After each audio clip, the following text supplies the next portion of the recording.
Well, hello, everyone. A slightly delayed start time today, and I do apologize for that, guys. Welcome to Live at 5 for March 30th, 2022. We're starting a little late today for one very critical reason, which is that I had to go to the bank. And it just took longer than I thought it would. So I apologize. I had to come back, set up the stream, figure out what I'm talking about, do all that. Has it been a weird day for anyone else? I feel like I feel like I have been running around constantly since I got up this morning. I have accomplished absolutely nothing except getting a wad of cash to go get a tattoo tomorrow. That's like the biggest. That's not true. I spent 3.5 hours on a Zoom call with my locals, so it's not entirely true that I accomplished nothing. Because of course my locals community is the best. It's just been a crazy day. I don't know what's going on. But we're gonna do our stream anyway. This might be a little bit more of a, this stream could go in a variety of different direction. I'm just gonna warn everyone right now. I do have one big thing that I would like to talk about, and that is if I had it on my screen. I thought I had it on my screen, and now I do not have it on my screen, but I can get it on my screen. But one moment. What we are going to be talking about is, god dang it, not that one. Not the private email from Chris Ruffo, the public email from Chris Ruffo. That's what I wanted to get on my screen. We are going to today be focusing in on some interesting developments that Chris Ruffo has been reporting on about Disney. Now, he documented this in an email he sent out. We're going to be watching some videos. Alexandra, you're like right on time because we just got started, but thank you for reminding everyone to mount that like button for me. So here is what is going on at Disney. Chris Ruffo writes in an email out to his mailing list. Disney is, let's get my email. I don't need to see my email. Disney is interested in your children. The entertainment company pledges to embed radical sexual politics in its children's programming. He says, last year I reported on Disney's critical race theory-based diversity training, which taught employees that America, Chris, typo, he works so hard. I don't want to ding him too hard for typos. America was founded on systemic racism, separated minorities into racially segregated affinity groups, and encouraged white employees to complete a white privilege checklist. Now I have obtained exclusive video from inside Disney that outlines its campaign to embed left-wing sexual politics into children's programming and entertainment facilities. So we are going to be spending the bulk of our time today looking at the videos that Chris Ruffo's been posting on Twitter and talking about what is going on at Disney. Now, of course, I talked about Disney last week, I think. It feels like a million years ago now.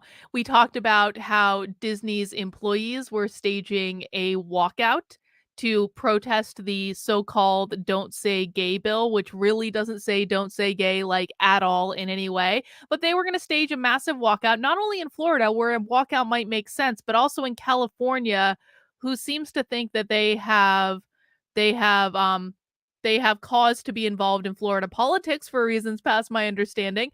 That walkout didn't go so well. And then we talked on a different day about how Disney's conservative employees came back and wrote a very, very nice, well-worded, thoughtful, open letter to Disney where they were basically like, can you guys please stop with the politics? Because we like working here and we like the magic of Disney. We just don't like your politics. Well, Disney has basically given its conservative employees the middle finger.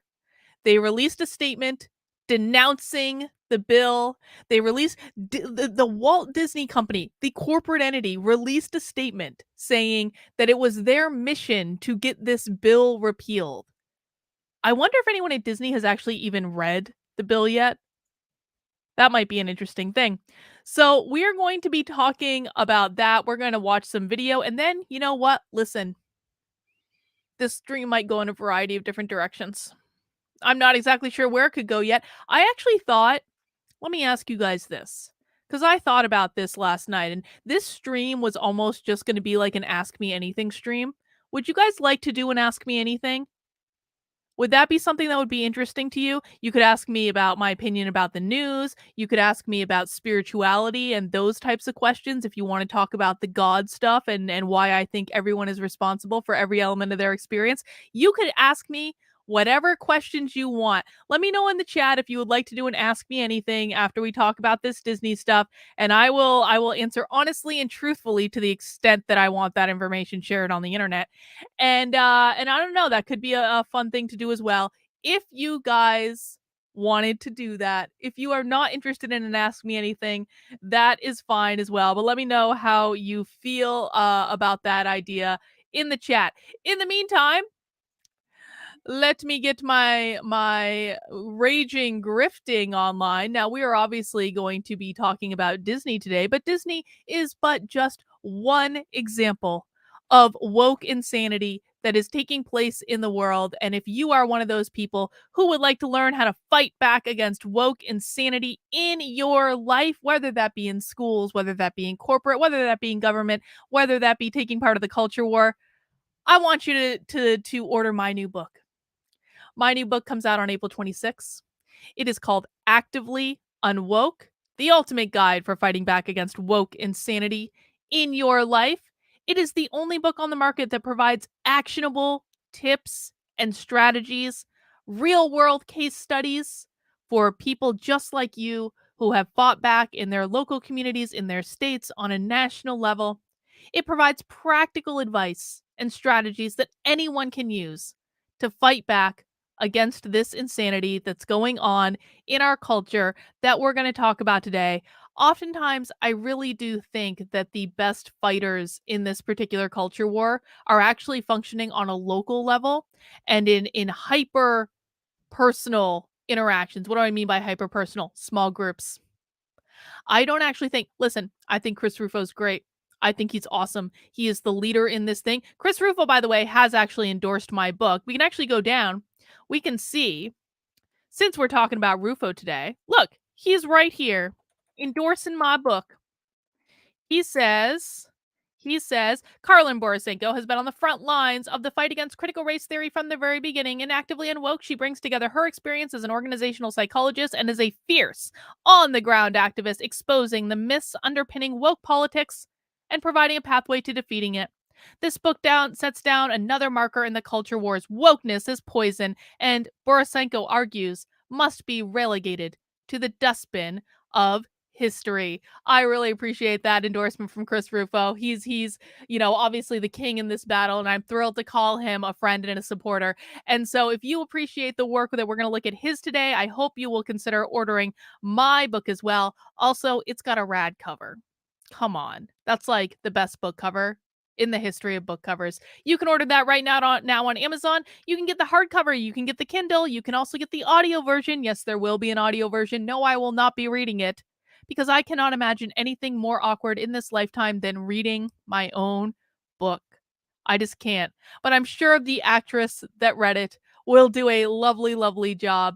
And if you also want to support my work in other ways, can I recommend that you look into joining my locals community? Like I said earlier today, I did like a 3.5 hour call with my locals. We do private Zoom calls twice a week. We do them on Mondays and Wednesdays.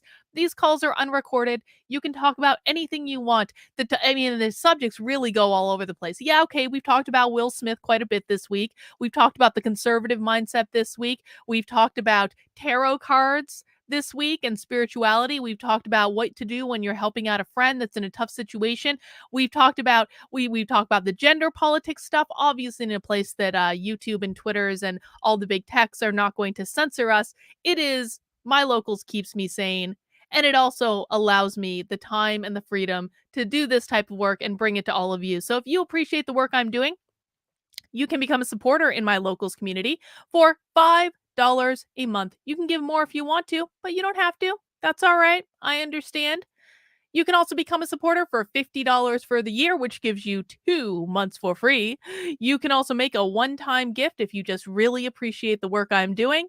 And I greatly appreciate everyone who supports me in locals. Thank you to all of you. I truly and sincerely cannot do it without you.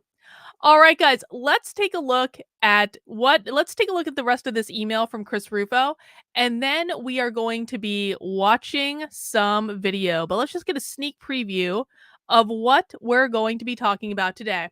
Is that big enough for everyone to read? Yes.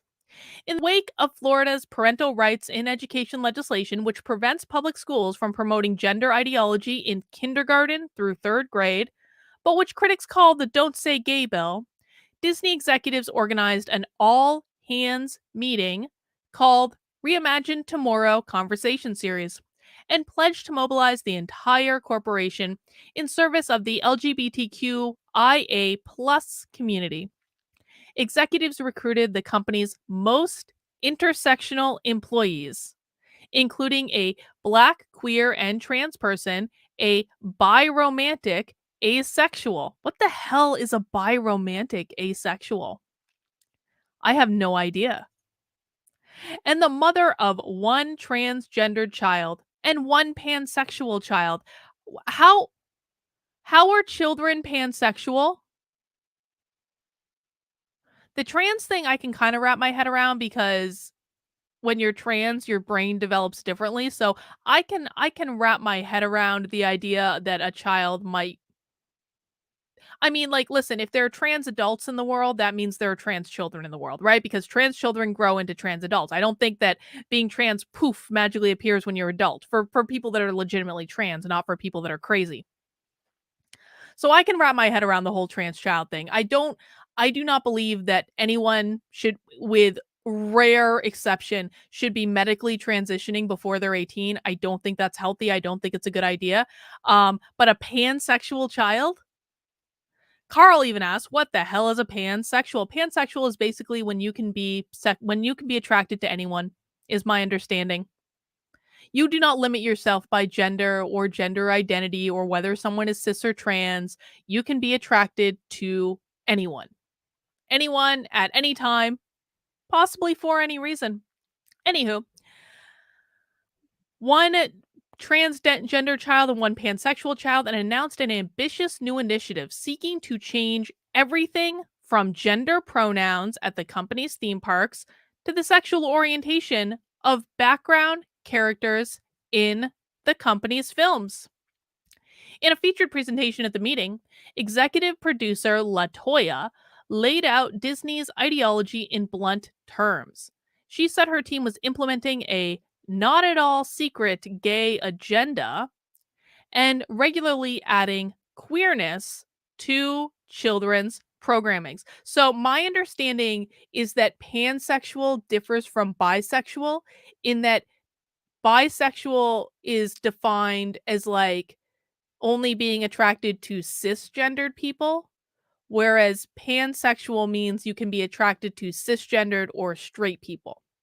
Or not straight, sorry, cisgendered or trans people, whereas bi would just be cisgendered.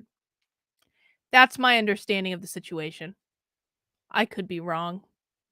I can't keep up with this stuff anymore. They change the definitions all the time. No, Carl, I don't think it includes animals. I don't think we're talking about furries here. Well, not real animals. But do you guys all remember that Twitch person that identified as a deer? I mean, that person isn't really an animal. That person, as it turns out, is not really a deer, but they identified as a deer. So I would guess in that sense, yes, it could include animals if it includes humans who identify as animals. I suppose it could. Oh, what a time to be alive. Let's see. She said that her team was implementing a not at all secret gay agenda and regularly adding queerness to children's programmings. Lisa asks, "Am I still on Twitter?" Yes, I'm still on Twitter. Twitter has shadow banned me to high heaven ever since that Hitler tweet. Twitter has shadow banned me to high heaven. I am like in the Twitter dungeon. It is impossible to find me in the Twitter dungeon. But no, my Twitter handle is at Dr. Carlin B. So if you just go to twitter.com/Dr. Carlin B, you will be able to find me. But Twitter does hide me something. I wonder if am I even, hang on, let me look real quick. I'm just gonna just out of curiosity, I'm gonna see if I'm like Uber. I'm gonna look myself up in one of my sock accounts to see if I'm Uber shadow banned. Oh no, you can search for me. Just type my name into the search. It's fine. Oh, thank you, Lisa. I appreciate that. Let me know if I accidentally blocked you for any reason. I'm sure I didn't, but on occasion I do block people accidentally. Just the way it goes. All right, let's see. Let's read the rest of this email. Another speaker, production coordinator Alan, says his team has created a tracker to ensure they are creating enough canonical trans characters, canonical asexual characters. Why are they creating asexual characters? And canonical bisexual characters. Corporate president Carrie said she supported having many LGBTQIA characters in our stories and reaffirmed the company's pledge to make at least 50% of its on screen characters sexual or racial minorities. I mean, I guess I'm not opposed to like a diversity of character. I'm not opposed to there being sexual and racial minority characters. I don't think that that is necessarily like a bad thing. But it's what bothers me is this forced diversity where you focus on the diversity first and then you focus on the story second. Why can't we just get back to a time where we're focused on telling good stories and then we hire the best actors to play those? I mean, it makes no sense to me. This is why all movies suck. This is why the Oscars aren't even worth watching. All we have wrap your head around this. The best movies that have ever been made in the history of humanity have already been made. There will be no more great movies. There will be no more great cinematic masterpieces. There will be no more amazing television shows. That ship has sailed. All of our entertainment from this point forward is going to suck. All of it is going to suck for the rest of our lives.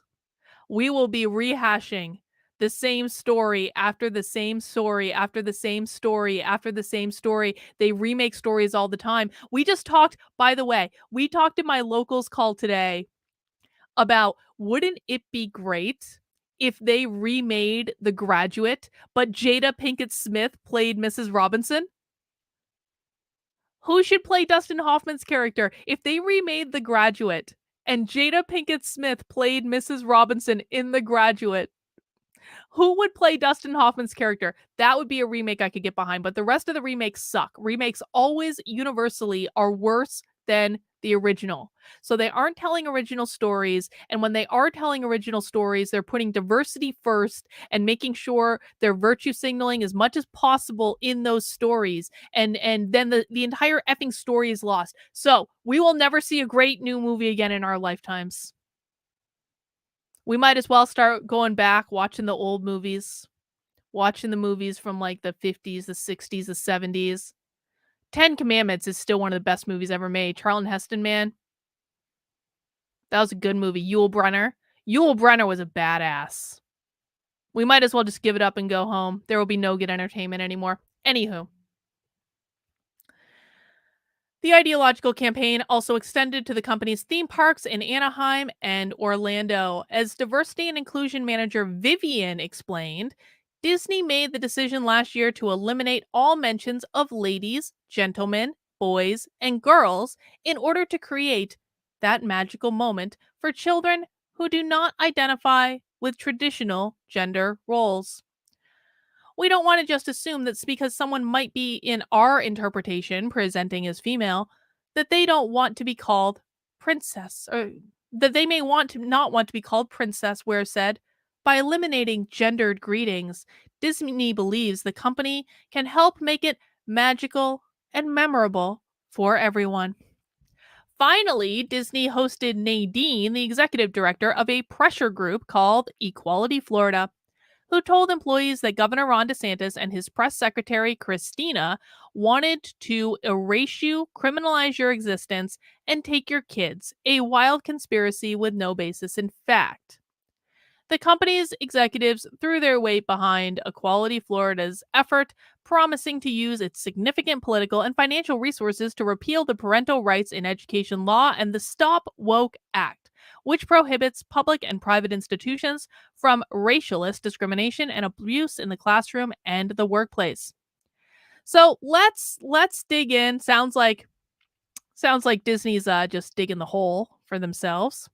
Let's dig in and look at Chris Rufo's Twitter feed. And I need to turn on the sound because we're going to watch some video. Hang on. There it is. Share audio. So Chris Ruffo has essentially posted a whole bunch of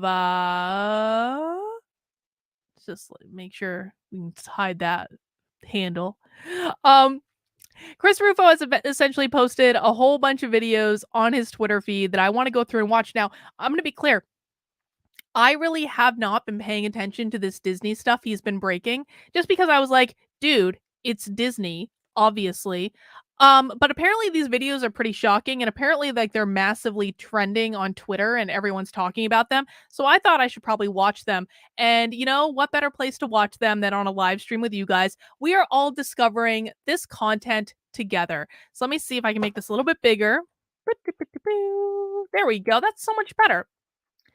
So on March 29th, Chris says, I've obtained video from inside Disney's all hands meeting about the Florida parental rights bill, in which executive producer LaToya says her team has implemented a not at all secret gay agenda and is regularly adding queerness to children's programming. Let's watch. It's like, I love Disney's content. I grew up watching, all of the classics. They have been a huge, informative part of my life. But at the same time, I worked at small studios most of my career, and I'd heard, you hear whispers. I'd heard things like, oh, they won't let you show this at a Disney show. And I'm like, okay. So I was a little sus when I started. But then my experience. Okay, pause. Hang on. We're 20 seconds into this video. Does this woman present as professional to you? Does this woman instill confidence in you? I mean, I know that, I just complain on the internet, and I have to be a little bit of a character sometimes when I'm complaining on the internet, but I just don't understand the utter lack of professionalism. When I go into workplaces, you don't get when I do training in workplaces, that's not Carlin on YouTube. That is professional. You have to have a different tone. You have to have a different demeanor. I don't say every 3 goddamn words. I can be a little bit more lax on YouTube because it's YouTube and I just feel a little bit more comfortable. Also, I'm going off the cuff most of the time. Whereas when I'm doing corporate stuff, I'm rehearsed. I know what I'm going to say. I have not a script, but basically a script. I just I cannot even deal with these people. Sometimes they act like teenagers. Valorant, thank you for Val Lorne. There we go. Val Lorne, $10 super chat. Thank you for that. Just finished watching Daily Wire's stream Town Hall address. They've announced they're making 2 children's shows that they were planning to premiere in November, but pushed it forward because of Disney. Oh, good for them. Good for them. I do wonder, I actually there's another thing we talked about in my locals. I do wonder at what point Daily Wire is going to stretch itself too thin, because it kind of seems to me that Daily Wire is now trying to, by themselves, create an entire counterculture. And I respect that. I don't actually really like the Daily Wire guys. I respect what they're doing, though. I respect the hustle. I respect that they're being responsive to the environment. I just think at one point, at some point, they're going to try to do too much, and they need to start thinking about how they're focusing their efforts, because when companies trying to do everything, they end up doing nothing. Yeah, they're doing this razor thing, which again, I appreciate the razor thing. I think the razor thing is a giant middle finger. And you guys know I love giving giant middle fingers, nothing else. I just think at some point they're going to stretch themselves too thin, and they're going to have their hands in too many areas. I could be wrong, but that'd be something I would be thinking about if I was them. Let's keep going. Experience was bafflingly the opposite of what I had heard on my little pocket of proud family Disney TVA. The showrunners were super welcoming. Meredith Roberts and our leadership over there has been so welcoming to my like not at all secret gay agenda. And so like I feel like Oh my god, can we do shots every time this woman says like in a 2-minute video?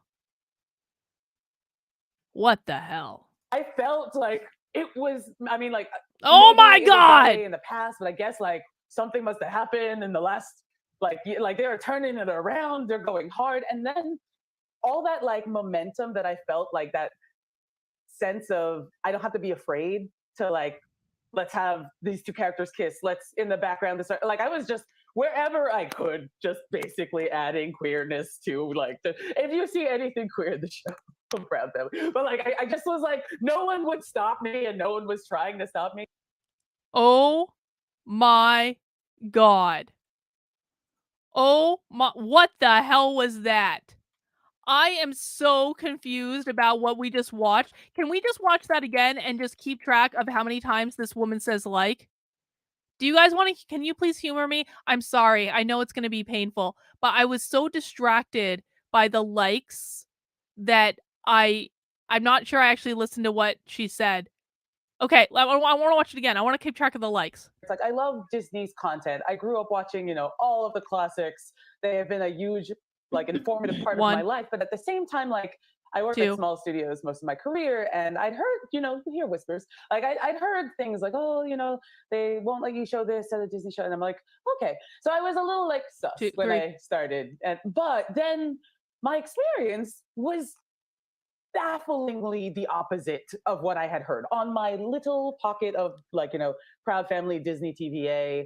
The showrunners were super welcoming, Meredith Roberts, and like our leadership over there has been so welcoming to like my like not at all secret gay agenda. And so like I feel like 6, I felt like 7 it was, I mean, like maybe it was that way in the past, but I guess like something must have happened in the last, like they're turning 8 it around, they're going hard. And then all that like momentum 9 that I felt, like that sense of I don't have to be afraid to like 10 let's have these two characters kiss, let's in the background, this, like I was just wherever 11 I could, just basically adding queerness to like the, if you see anything 12 queer in the show, I'm proud of them. But like I just was like, no one 13 would stop me and no one was trying to stop me.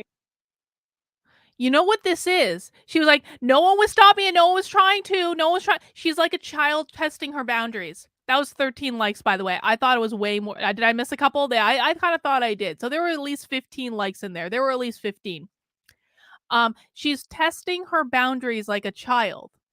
That's actually what was going on. She's like, they're gonna let me have 2 women kiss in the background, then I will have 2 women kissing in every background, and I will throw some over here and I'll throw some over there. It's kind of like, and I understand it. It's like when children are growing up and they're trying to learn what the limits are and they're trying to learn how much power they have, they test boundaries. You know what you should do when those children are testing boundaries? You should say, no, no, no, no, no, no, no, no, no, no. I'll give you the 1, I'll maybe even give you the 2. But when you're overtly just trying to test to see how much you can get away with, it's not the people kissing that I have the problem with. It's not actually the queerness that I have a problem with. I don't have an issue with that. This is just being childish. This is literally just testing to see how much you can get away with. That's what she's doing. Sin says, doesn't the flapping signify a mental disorder? I mean, I will say this, I talk with my hands a lot. And so sometimes when I'm doing presentations, I do kind of like wave my hand. You guys see me do that. I talk with my hands. So no, I don't think that it signifies a mental disorder. I think what it signifies for her is that she's uncomfortable speaking on camera. That might be it. Mount the like button as much as she said like. Thank you, George, for that super chat. All right, we're going to keep scrolling up in Ruffo's feed. Next one he has. Disney's corporate president, Carrie, says, as the mother of 1 transgender child and 1 pansexual child, she supports having many, many, many LGBTQIA characters in our stories and wants a minimum of 50% of characters to be LGBTQIA and racial minorities. Let's listen.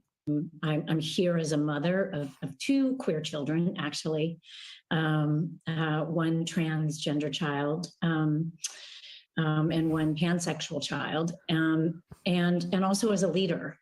And that was the thing that really got me, because I have heard so much Okay. from so many. Putting aside for a second the sexualities of her children, which, whatever. I suppose it's possible. Why are you talking about your children's sexualities in a workplace presentation? I have done hundreds of workplace presentations. Hundreds of workplace presentations. I have never once, in any workplace presentation in the history of workplace presentations, been tempted to talk about sexuality at all.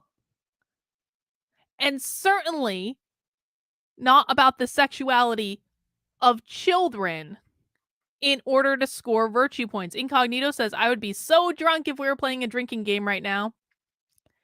I kind of wish we were playing a drinking game right now, if I'm entirely honest about it. But this is actually real life, as it turns out. Pansexual child, okay, groomer. So can I say something about this groomer stuff? Listen, I understand. I do. It bothers me that Democrats seem really committed to talking about sexuality with children. That does bother me. I'm not entirely sure, and this is not shade at you, Valorn. This is not shade at you. This is not shade at James Lindsay, who is pushing this, who I adore. I just don't know if calling everyone a groomer is necessarily a productive thing to do. Now, you were doing it in a super chat right now, and that's an appropriate place to do it. I just don't know if I agree with just screaming groomer at everyone, because for some reason, and I don't know why this is, for some reason, it is simply not clicking with Democrats that we shouldn't be teaching 5-year-olds about sex. And we certainly shouldn't be teaching 5-year-olds about sex without their parents knowing or consenting. That's just not registering for some reason. I don't know why, but I don't think that shouting groomer at everyone is necessarily the best way to draw attention to it or to fix it. So it's like, it's one of those things that I really do have mixed feelings about it, because I think it is fair to point out the problem, because it's a problem. Teachers should not be having conversations with elementary schoolers about sex or gender identity or any of these things. They should be doing silly things like teaching them how to read. I'm just not sure. So sometimes you have to want to fix the problem more than you want to complain about the problem. No, I really mean it. This is not shade towards you. It's not shade at all. If it was shade, you would know it was shade. But he says, don't worry, I can take shade. I think the point here is that these are not ideas that kids normally have. They're being groomed into these positions, and the behavior of teachers resemble pedos. Yes, I agree with you. I agree with everything you wrote. I just don't know. Yeah, it's like this might be what this, George, you may have just hit the nail on the head. This might be what bothers me, is that I think the word, just like when the woke left calls everything they don't like racism, I think if the term groomer is just thrown out all the time, it's going to lose any meaning. And then it's going to be like one of those things like, okay, like anytime I'm called a racist or not, I was literally called a Nazi in one of the libertarian groups earlier today. Anytime I'm called racist or like a Nazi, I'm just like, it literally means nothing to me. I have been called racist and a Nazi and an anti-Semite and a white supremacist and every manner of mean name in the book for years at this point. So, like, when someone calls me that, it literally means nothing to me. It literally goes, and in fact, what it does is it tells me, do not listen to this person because they're an insane person. Like they're not interested in truth. And I worry that if we're calling everyone a groomer, that's going to have the same impact, which is like, okay, so what? You call everyone that, you know? I agree with this, Nat D. No Doubt's Tragic Kingdom is one of my top 10 favorite albums. It is a fantastic album. And I think I got all the super chats. All right. Oh, wait, no, one more. Incognito.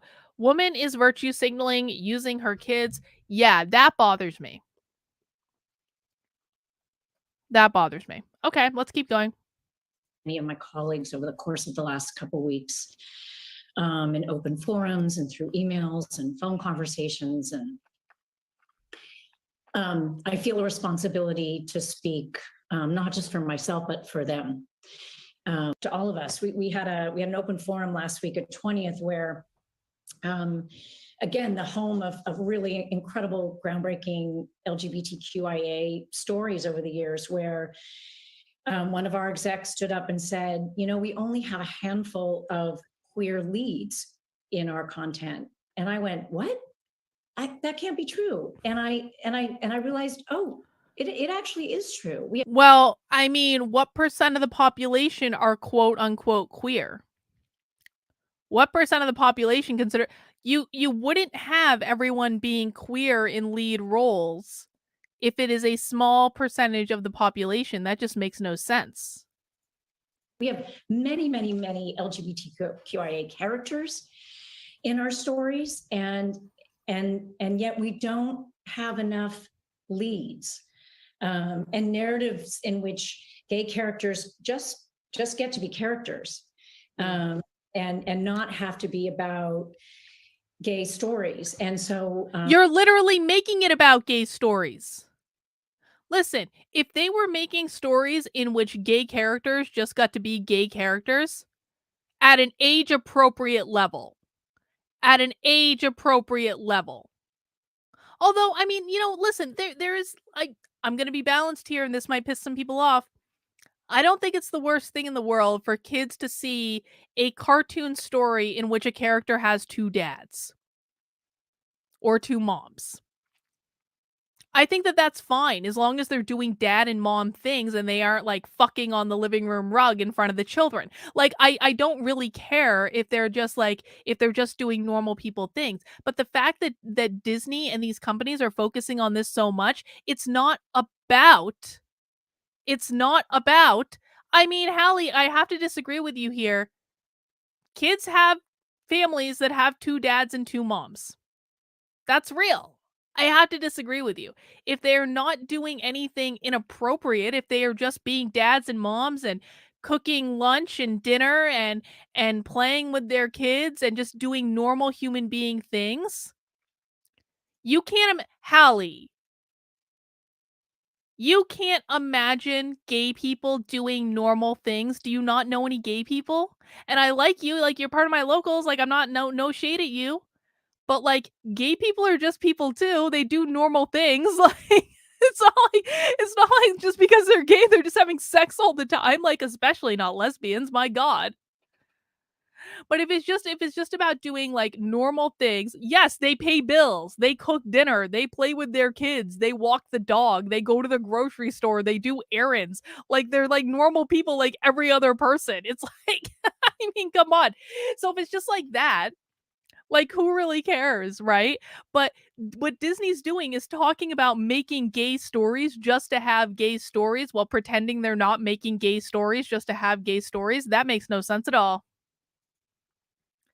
Lee, hey, Carlin, just want to say thank you for the awareness you brought to CRT. Recently decided to be more active in education, and part of the inspiration for that was your work. Oh, thank you, Lee. I really appreciate that. I'm so glad that you're deciding to be more active and to speak out. And best of luck, and let me know if I can help you in any way. I'm more than happy to. You should get into my locals community. You'll meet a lot of people who are trying to do similar things.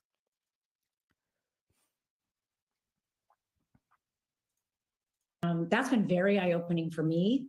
And I can tell you, it's something that I feel perhaps had this moment not happened, I as a leader and me as my colleagues would not have focused on. And going forward, I certainly will be more so. I know that we will be. And I hope this is a moment where, shoot, the 50% of the tears, sorry.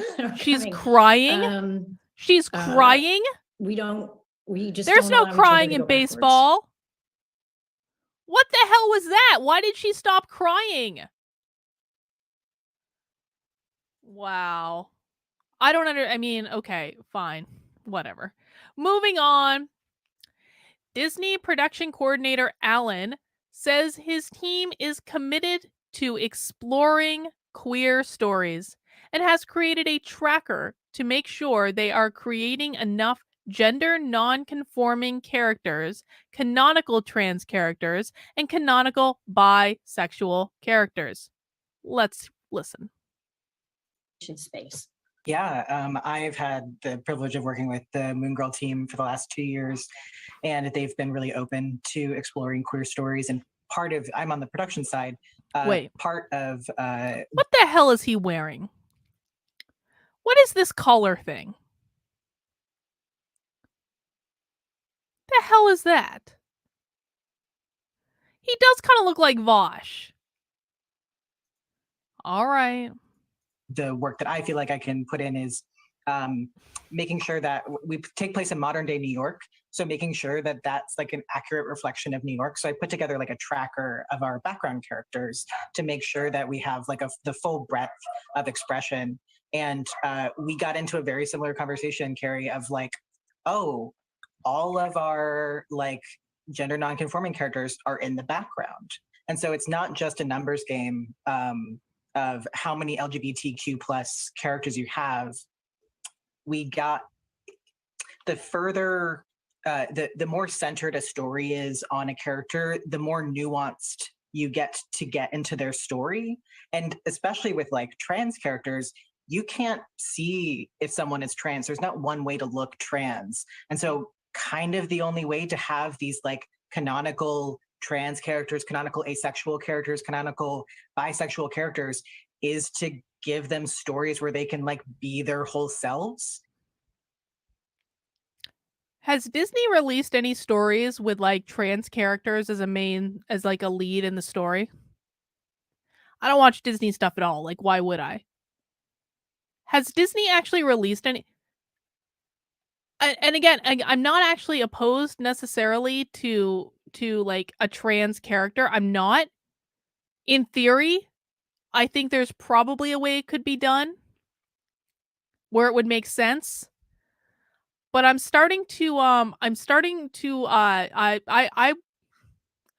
would like to see the parental reaction to Disney beaming in a story about a trans character that doesn't really look like a traditional man or woman, that looks like this person, but like with like lipstick and crazy hair and a crazy outfit, that looks like your typical kind of like crazy leftist. I would like to see Disney make that a main character and just see how that goes.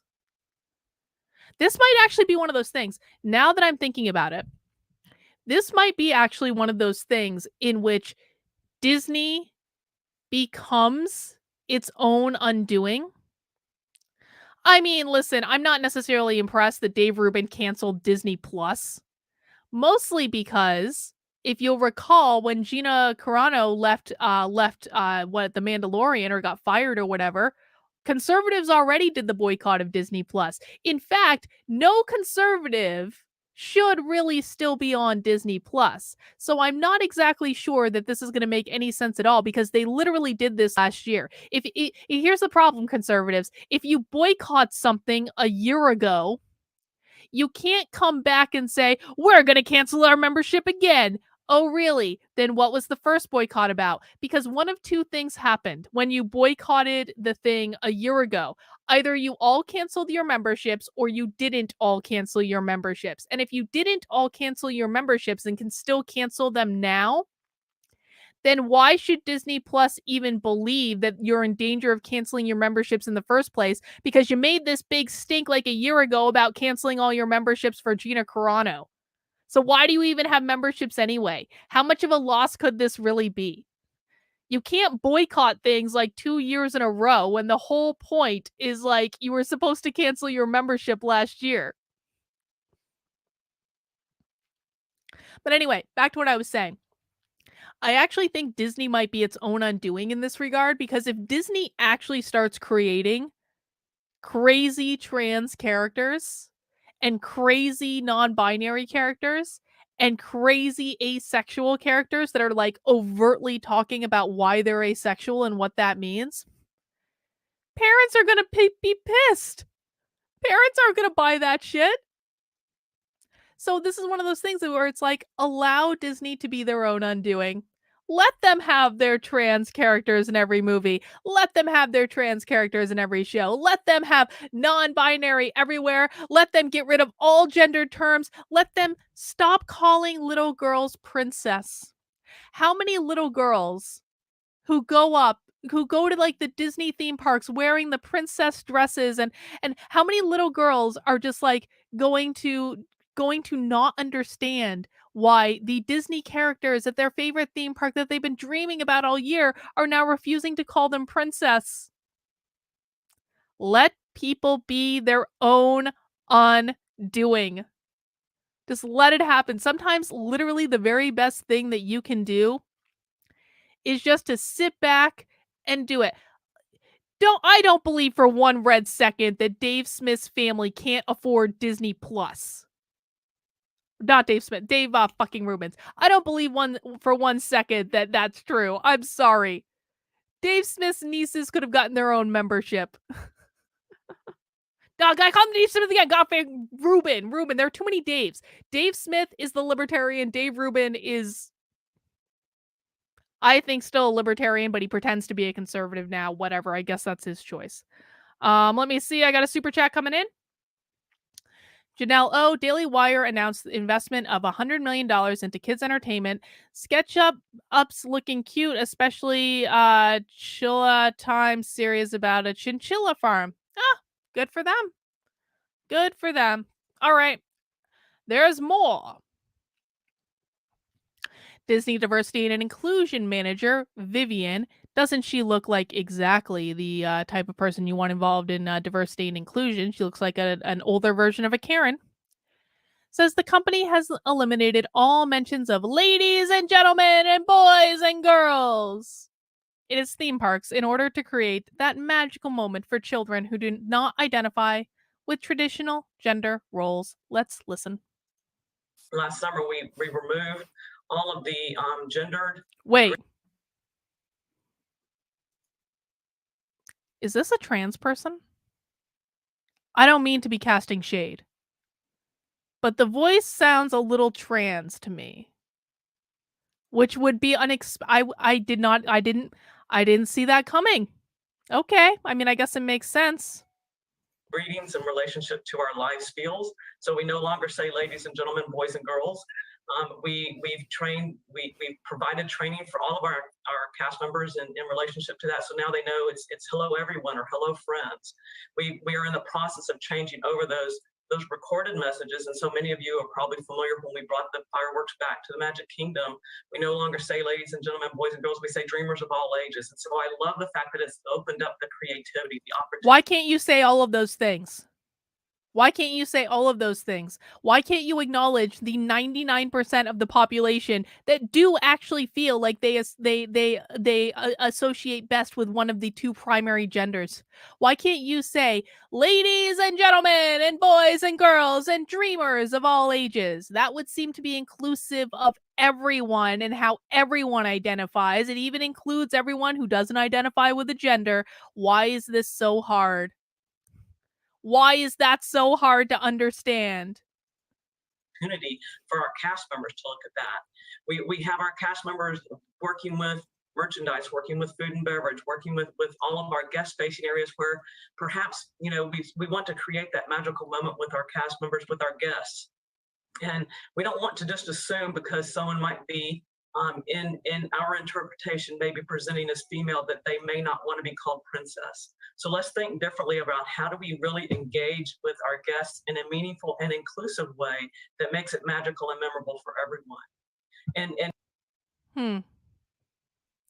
I wonder if they're going to be getting rid of boys and girls t-shirts in their gift shop. Are they just going to go straight non-binary for all of the t-shirts in their gift shops from now on? That's a good question.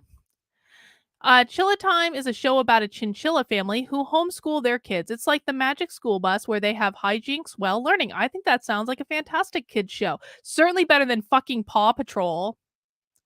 I had to watch so much Paw Patrol when I was staying in my cousin's house with her kids. Paw Patrol is on a roll. I would much rather have Chinchilla Time. All right, what are we reading here?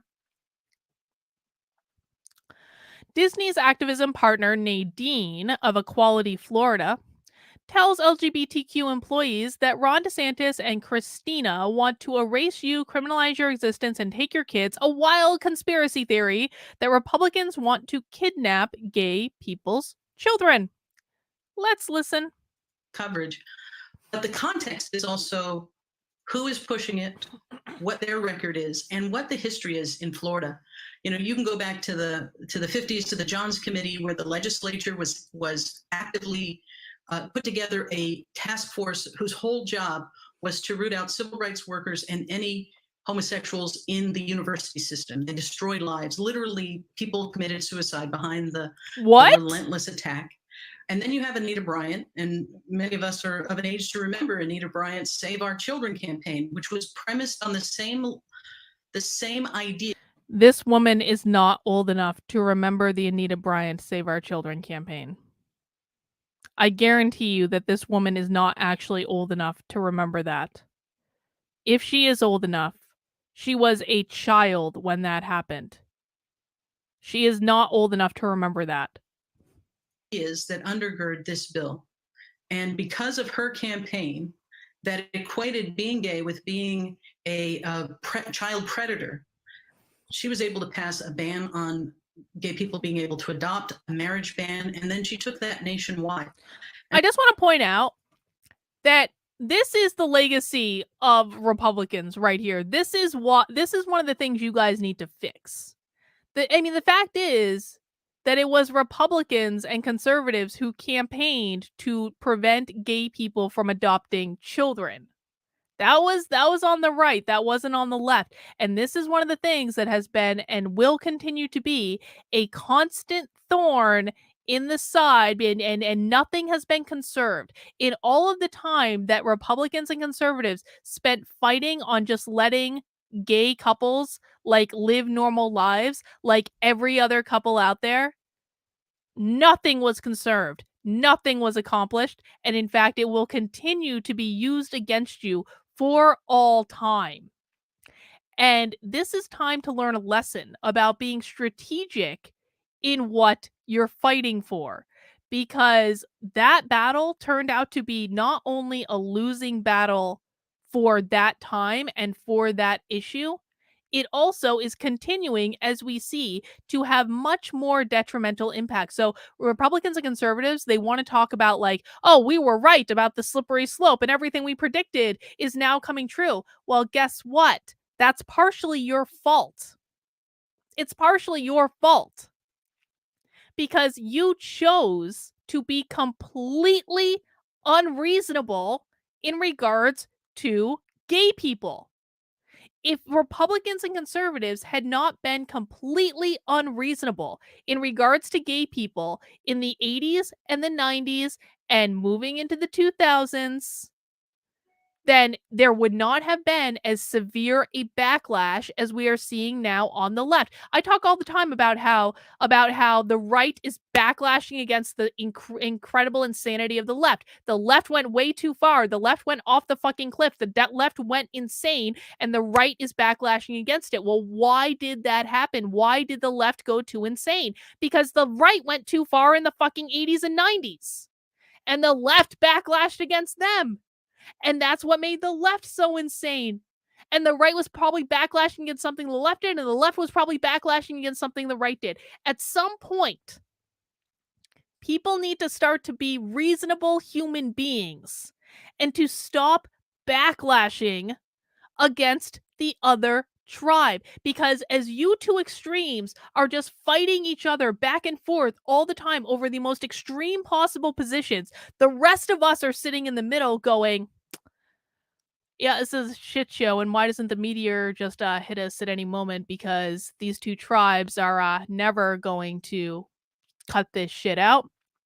Never going to stop. Never going to happen. We're never going to get to a place of having reasonable discussion again. Dude, I remember the 80s and the 90s. Don't try to play fucking innocent with me. They are backlashing against what you guys did in the 80s and the 90s with the moral majority. Don't bullshit a bullshitter. Oh, now we're gonna have this discussion. Do you really think that Tipper Gore was the only one doing this shit? No, she wasn't. That is a fucking lie. Don't lie on my... I will call all of your bullshit out. Tipper Gore was not the only person who was trying to censor stuff. That was the moral majority and Jerry Falwell and Newt Gingrich. Don't bullshit a bullshitter. I remember the fucking 90s. And so when we react to this, a lot of us are reacting from the pain we experienced of being isolated and stigmatized in school. But we're also reacting from the reality that when they can erase you, when they can criminalize your existence, when they can demonize who you are, the next step is to criminalize you and take your kids. What? And we're already seeing that in Texas. So the slippery slope between these ugly messages, emanating from legislative leaders in our state, and then amplified by our governor, whose spokesperson immediately began calling everyone who opposed this bill groomers, AKA pedophiles. See, I told you. I told you that groomer label is not going to end up serving the right well. Now, everything she said is a lie. But the right doesn't... you guys don't think strategically sometimes, man, in that, like, everything you guys say will be used against you. So if you're going to say something and you know it's going to be used against you, man, just, like, rethink it or use it more strategically. But everything she just said was insane. Let's not gloss over the fact that everything that just came out of that woman's mouth is insane. What is she from? Equality, Florida? Hang on a sec. Let me look this up. Let me look up Equality, Florida real quick. I know you guys can't see the tab I'm in because I'm looking at a different screen, but maybe they have a fun training we could watch. Do they have a YouTube channel? Oh. Hang on. I'll show you guys what I'm looking at. I want to just bing around this website for a minute. Okay, here's Equality Florida's website. Let me see. Hang on. Thank you for humoring me. Let me just see what's going on. Oh, look how evil they've got Ron DeSantis looking. Our work, LGBTQ protections, lobby days, safe and healthy schools, transaction. What's transaction? Transgender resource guide, Trans Florida. Oh, here's what I'm looking for. Here is exactly what I'm looking for. Their YouTube channel. This is what I'm looking for. Valoran says, so my Android phone just buzzed and tried to force install a government COVID app to alert me of possible exposure. Congratulations. Are you in Massachusetts? Because they tried to do that to me when I was in Massachusetts not that long ago. I just want to look at their YouTube channel. Oh, 1,000 subscribers. So lots of... Okay. Ooh. Should we watch the Free to Say Gay town hall? Should we watch that on this stream? That might be a fun activity. All right, we're going to go back and look. We're going to come back and... oh, you're in California. Oh, that makes sense. We're going to come back to this. We might just partake of this Free to Say Gay town hall. And then let's bing around their YouTube. I just want to wrap this up with Chris Ruffo and his work, though, and make sure we watched all the videos that he found. But would you guys like to watch some of those videos with me? This is like an adventure. This is like being a spy. It's like doing research. That might be way better than... We can do an Ask Me Anything anytime. We can always do an Ask Me Anything. I suppose we can always watch this too, but it's relevant. It is relevant to the discussion, but let's make sure we watch the rest of these videos. Okay. That's a retweet. That's a retweet. I think we may have got... Oh, this is... Okay. Okay, so this is Ron DeSantis reacting to all this. Let's hear what Ron and Tucker have to say. I have to ask you this, since you're on the topic of Disney. Journalist Chris Ruffo has really done a lot, has just obtained a video of an all-hands meeting at Disney. The meeting was in response to the legislation you signed in Florida.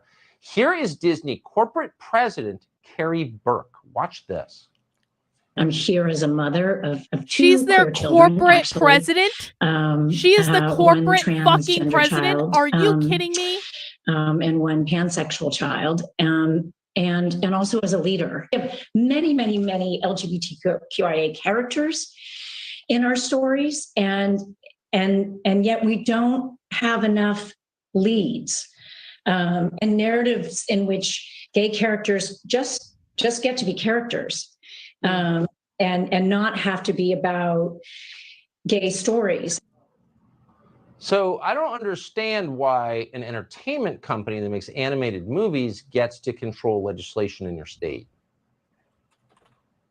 Well, and especially Tucker, you got to wonder, like, why is the hill to die on to have transgenderism injected into kindergarten classrooms or woke gender ideology injected into second grade classroom? Why is that the hill to die on? Meanwhile, if we had done a bill that prohibited talking about the abuse of Uyghurs in China, Disney would have supported that legislation because they don't want to say a word about that. So it's just an odd manifestation of their corporate values that they actually do Disney cruises, Tucker, to the nation of Dominica, which criminalizes homosexuality. So they're fine doing that and lining their pockets. They're fine lining their pockets from the CCP and all the atrocities that go on there.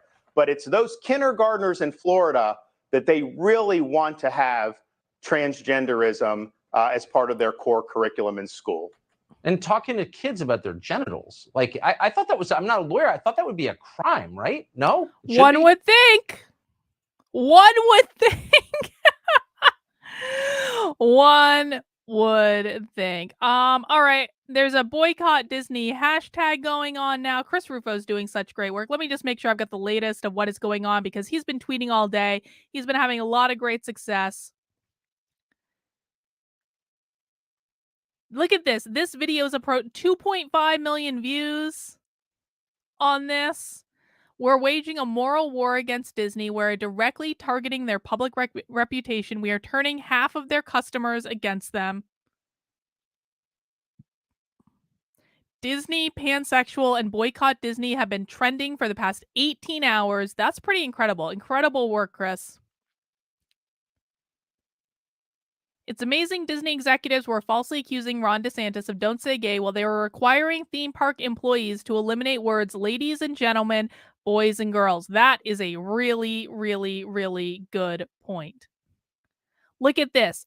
This is the biggest story in the country. 324,000 tweets. Listen, I want to say this. I posted a clip from a rambling kind of late night stream I did the other day. And on that stream, I talked about how Chris Ruffo, if Chris Ruffo was taken out of the picture, conservatives would be doing nothing. They would be doing nothing. They would have no activists making any impact at all.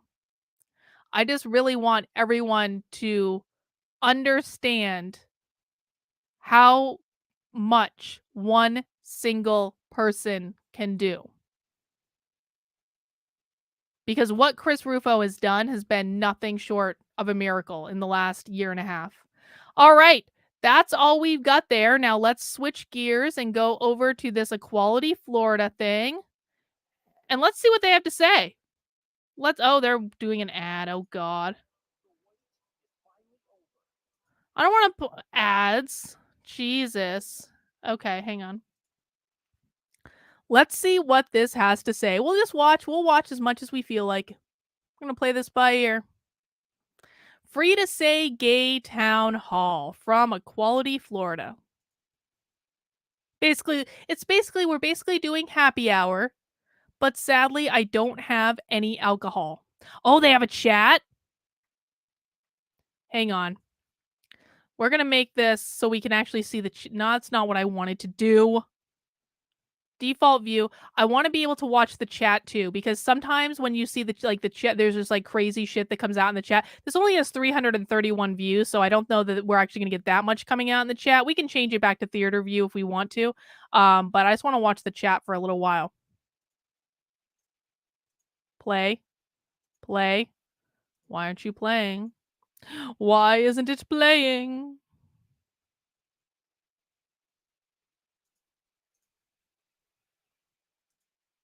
Thank you for joining the Free to Say Gay Town Hall. Same woman. Same woman as the Disney thing. Everyone wants to know what's the latest, where do we go from here, and what's happened today in legislative session. And the biggest message we want you to take away from all of this is that the fight is definitely not over. We believe that there's still the pressure that we need to apply to the governor toward veto. We're preparing legal strategies if we have to take this to court. And we are working with allies to begin the push to repeal this. And you know, the groundswell of opposition to what has happened in Florida is reverberating across the country. There are other states that are dealing with this same kind of legislation, that are taking their lead from what they've seen us do in terms of building broad coalitions of support. Thank God I have my knitting. And so we are looking forward to talking to you about where we are now, where we're going. And I want to turn it over to our public policy director, the person who has been on the ground in Tallahassee working this legislation. Please welcome John Harris Maurer. Thank you, Nadine. As Nadine mentioned, my name is John Harris Maurer, pronouns he, him, his. Pronouns. I'm the Public Policy Director for Equality Florida, based here in Tallahassee, where we are in the sort of waning days and hours of Florida's legislative session, and it has been a grueling one. As folks know, we just, as of this week, have had the Don't Say Gay bill pass both the House and Senate chambers.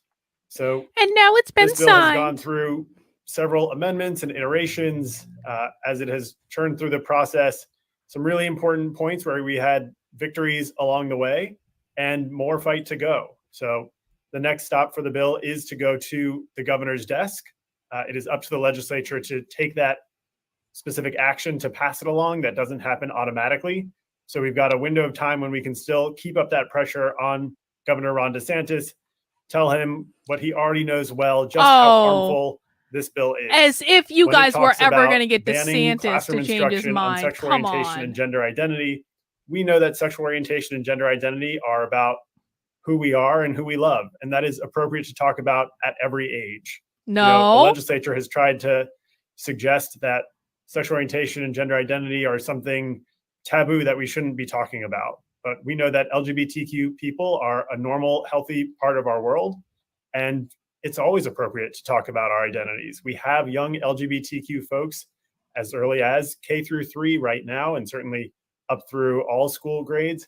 And we have, you know, young folks who are the kids of same-sex households, and they deserve to be seen in classrooms and acknowledged just like any other families. They're allowed to talk about their families in the classroom. They're just not allowed to teach children about sex and gender. You're allowed to say my two moms or my two dads. It doesn't forbid it at all. So unfortunately, this ban on talking about LGBTQ youth, LGBTQ families, and LGBTQ history in K through 3 and beyond K through 3, unless it is determined to be age appropriate, has made it this far, but the fight continues. So I know we're joined tonight by a number of terrific advocates who've been fighting in this process, students, lawmakers, and I'm seeing lots of folks in the chat and comments already who I know have been up in Tallahassee day in and day out as part of this fight. And I'm so grateful for all of you. So with that, I'm happy to pass the mic over to one of our leading champions in Tallahassee, Representative Carlos Guillermo Smith, one of the 3 openly LGBTQ lawmakers. And I can say firsthand, he's been a pain in the ass on Twitter. The work of pain in the ass on Twitter. He, him, and L. Not just on Don't Say Gay, but really across a range of issues. I could not be more grateful to have somebody in the process like Representative Smith advocating for our community. So with that, I will turn it over. Thank you so much, John Harris, for that introduction. I'm really, really honored to be here with Equality Florida to talk about, what's just happened in the Florida. Hang on. Alex is bringing up a good point. You don't even know if you're gay until you hit puberty. I mean, really. But no, we have to teach kids about it in K through 3. That makes no sense at all. Legislature, which is that we, unfortunately, despite overwhelming public opposition to the Don't Say Gay bill, Republican lawmakers went ahead and passed it anyway, over all of our objections. And, one of the things did something we didn't want them to do. How dare they? Is the fact that there were so many solutions that were brought forward to try to amend the bill, to try to make sure that the bill does not single out and target LGBTQ people. And yet, unfortunately, Republicans rejected all of those attempts. You know, the reason we call this the Don't Say Gay bill is because it censors and prohibits classroom instruction on sexual orientation or gender identity. And just like John Harris said, inclusion and visibility for LGBTQ people as a healthy and normal part of every society and every school is always age appropriate.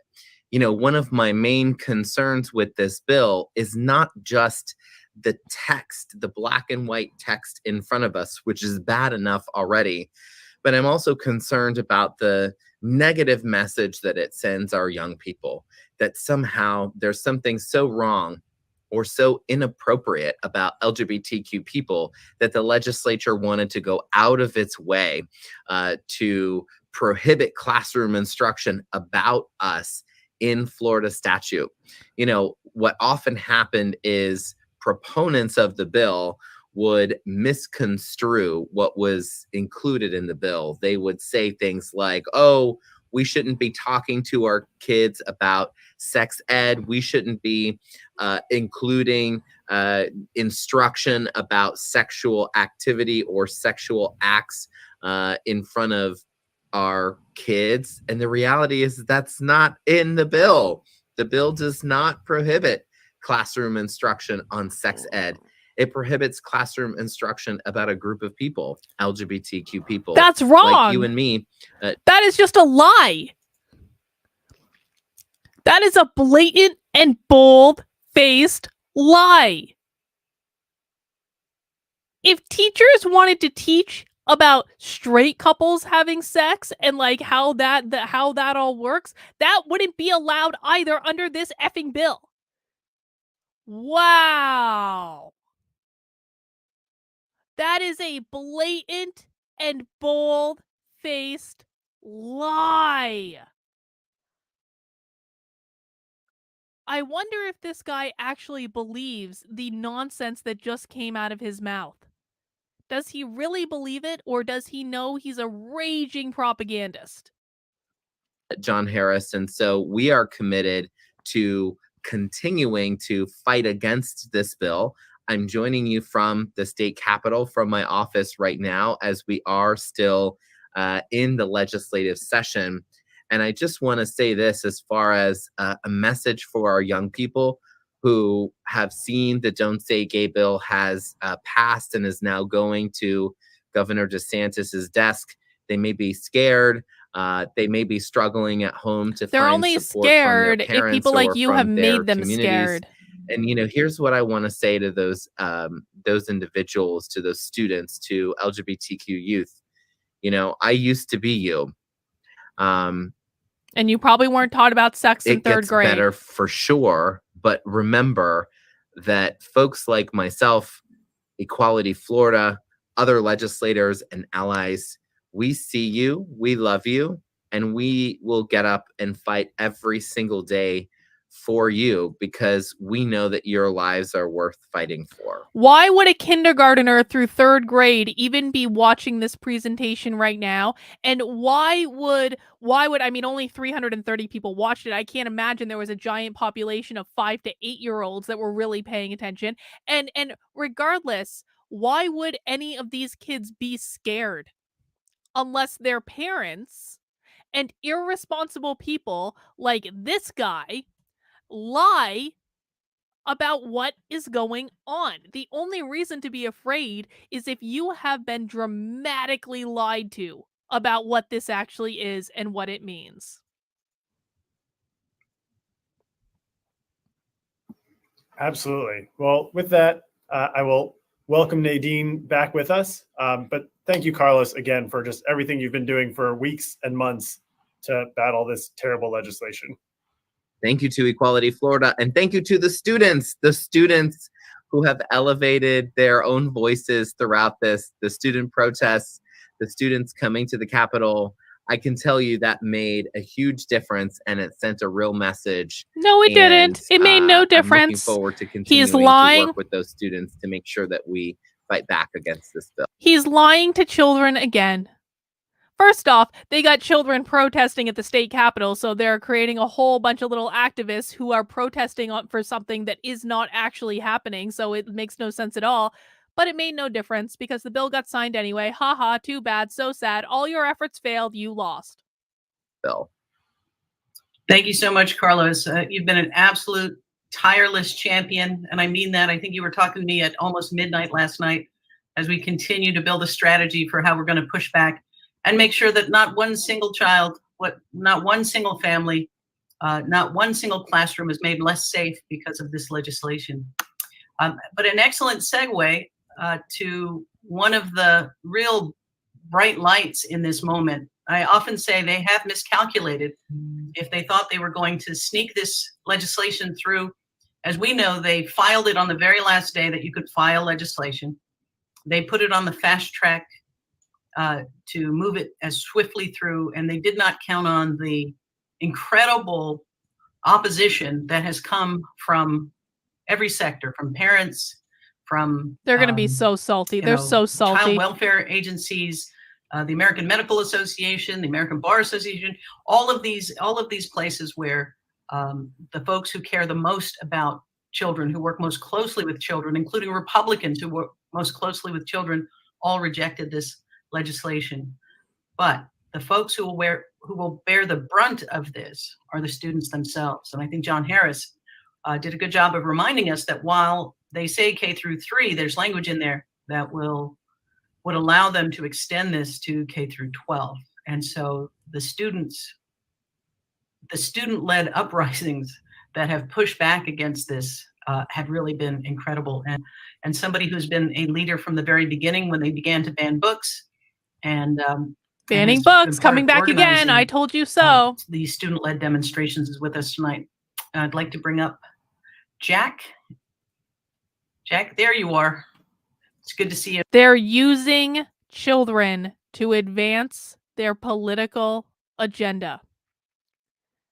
Jack looks to be very young. Jack looks to be in high school. I'm gonna guess. Maybe, I don't know. I'm sure he's gonna introduce himself.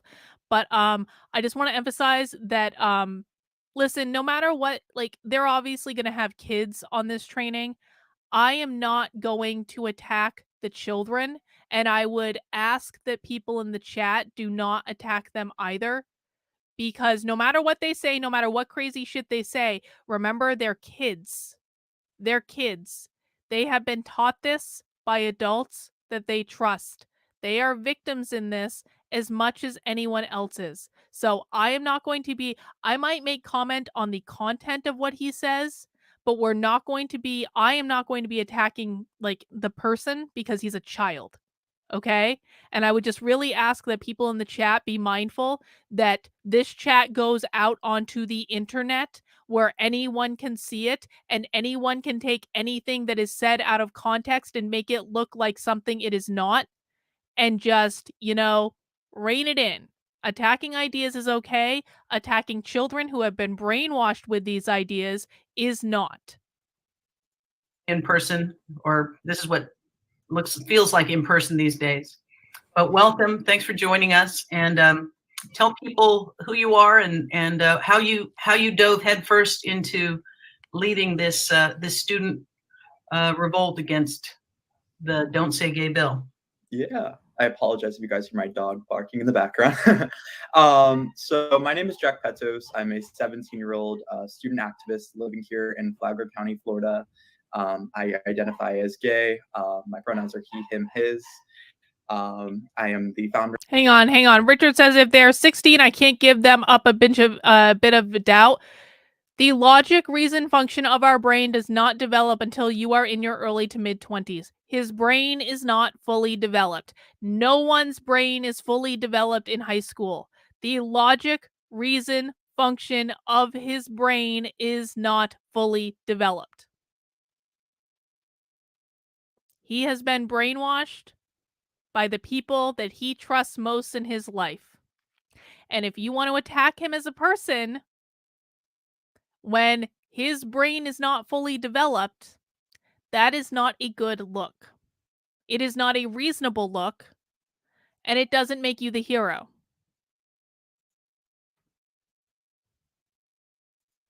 and director of my own youth activist organization here in Flagler County called the Recall FCSB.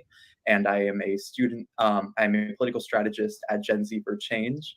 I am just so honored to be here tonight with all of you. In opposition to the Don't Say Gay bill, my organization organized these statewide walkouts that occurred across the state of Florida last week, in which students sent a meaningful and peaceful message to Governor DeSantis and the proponents of this bill that we won't tolerate attempts to silence people like me within our schools, and that students are engaged in politics like never before and ready to fight this. This bill is so detrimental to my community, and I will continue to be an advocate on behalf of us, and just hoping to inspire other students to, hold up the torch. Hang on. Richard. Democrats want to change the voting age to 16, so that's my cutoff. So what you're saying, Richard, and I like you and I like the Mayo jokes, and I want to keep those coming. I still want to be friends after we have this conversation.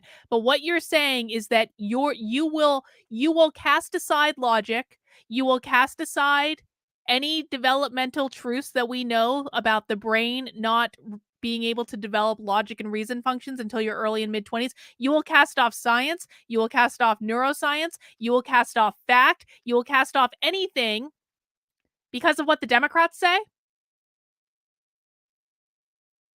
Richard, this attitude is only going to keep you in constant backlash to the Democrats.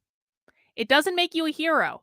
I'm sorry. Conservatives and Republicans have got to stop fucking caring about what the Democrats say and do, and say, well, the Democrats do this, so it's okay that we do that. No.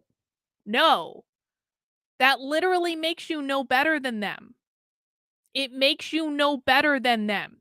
Well, Democrats call all people racist, so I guess we might as well act more racist. No. Well, Democrats say all white people are racist, so I don't know, what other definition can we have? Why are you allowing the Democrats to set the rules of the game? Why are you allowing Democrats to dictate the rules that you are playing by? That makes no sense. It makes no sense at all. Just because the Democrats want to do something crazy does not change the fact that that is a child who has been brainwashed by every single person that he trusted in his life. That child is just as worthy of protection as every other child out there.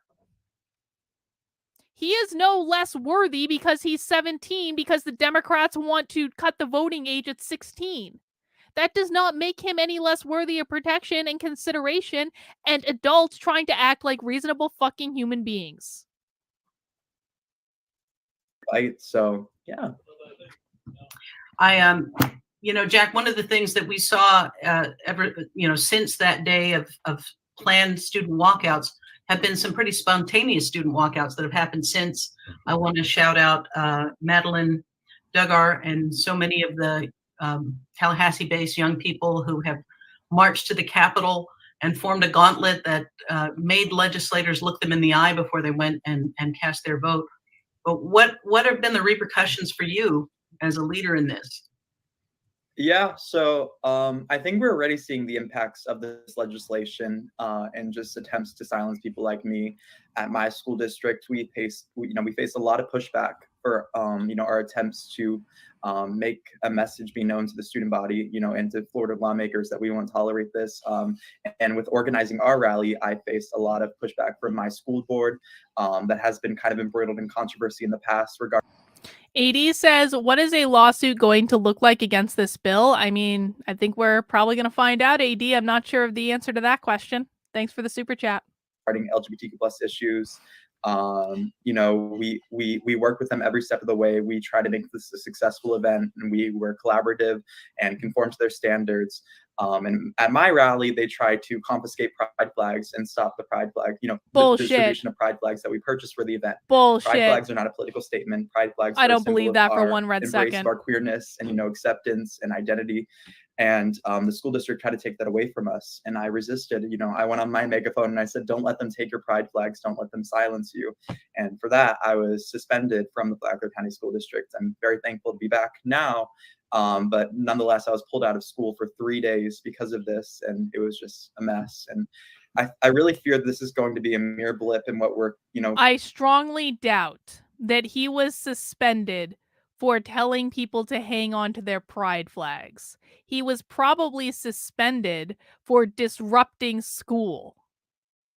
That is probably why he was suspended. I strongly doubt it's because of the pride flags. I could be wrong. Maybe I am. But I don't believe that for one red second. We're going to see if we don't fight this now and, try to overturn this legislation.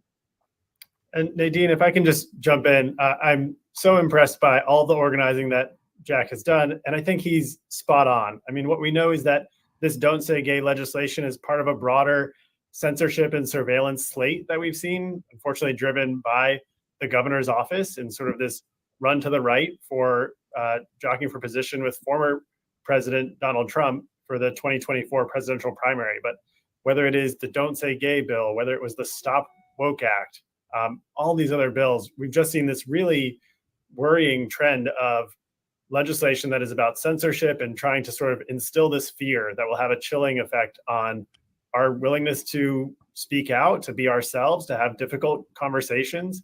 And it is truly a concern. This guy literally doesn't say anything. This guy literally says nothing. There is no content that has come out of this guy's mouth so far. Absolutely. I really hope people do understand that all of these bills are linked by a desire on the governor's part to continue to shrink our liberties.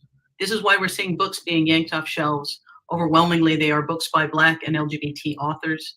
We are seeing during Black History Month, the speakers who were set to talk about civil rights having their speaking schedule canceled.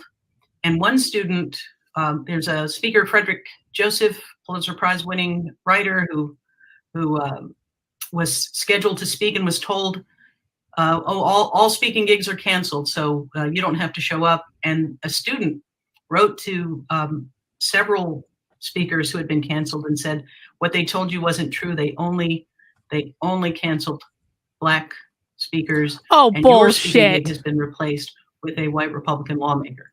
So when we say that this is about bullshit, I don't believe that for anything. Oh my God, these people are such obvious liars. Censorship and surveillance. We're talking about the governor insisting that there be monitors and electronic surveillance of teachers so they can monitor every conversation they have with students. We're talking about books being banned. We're talking about portions of history being hidden and erased.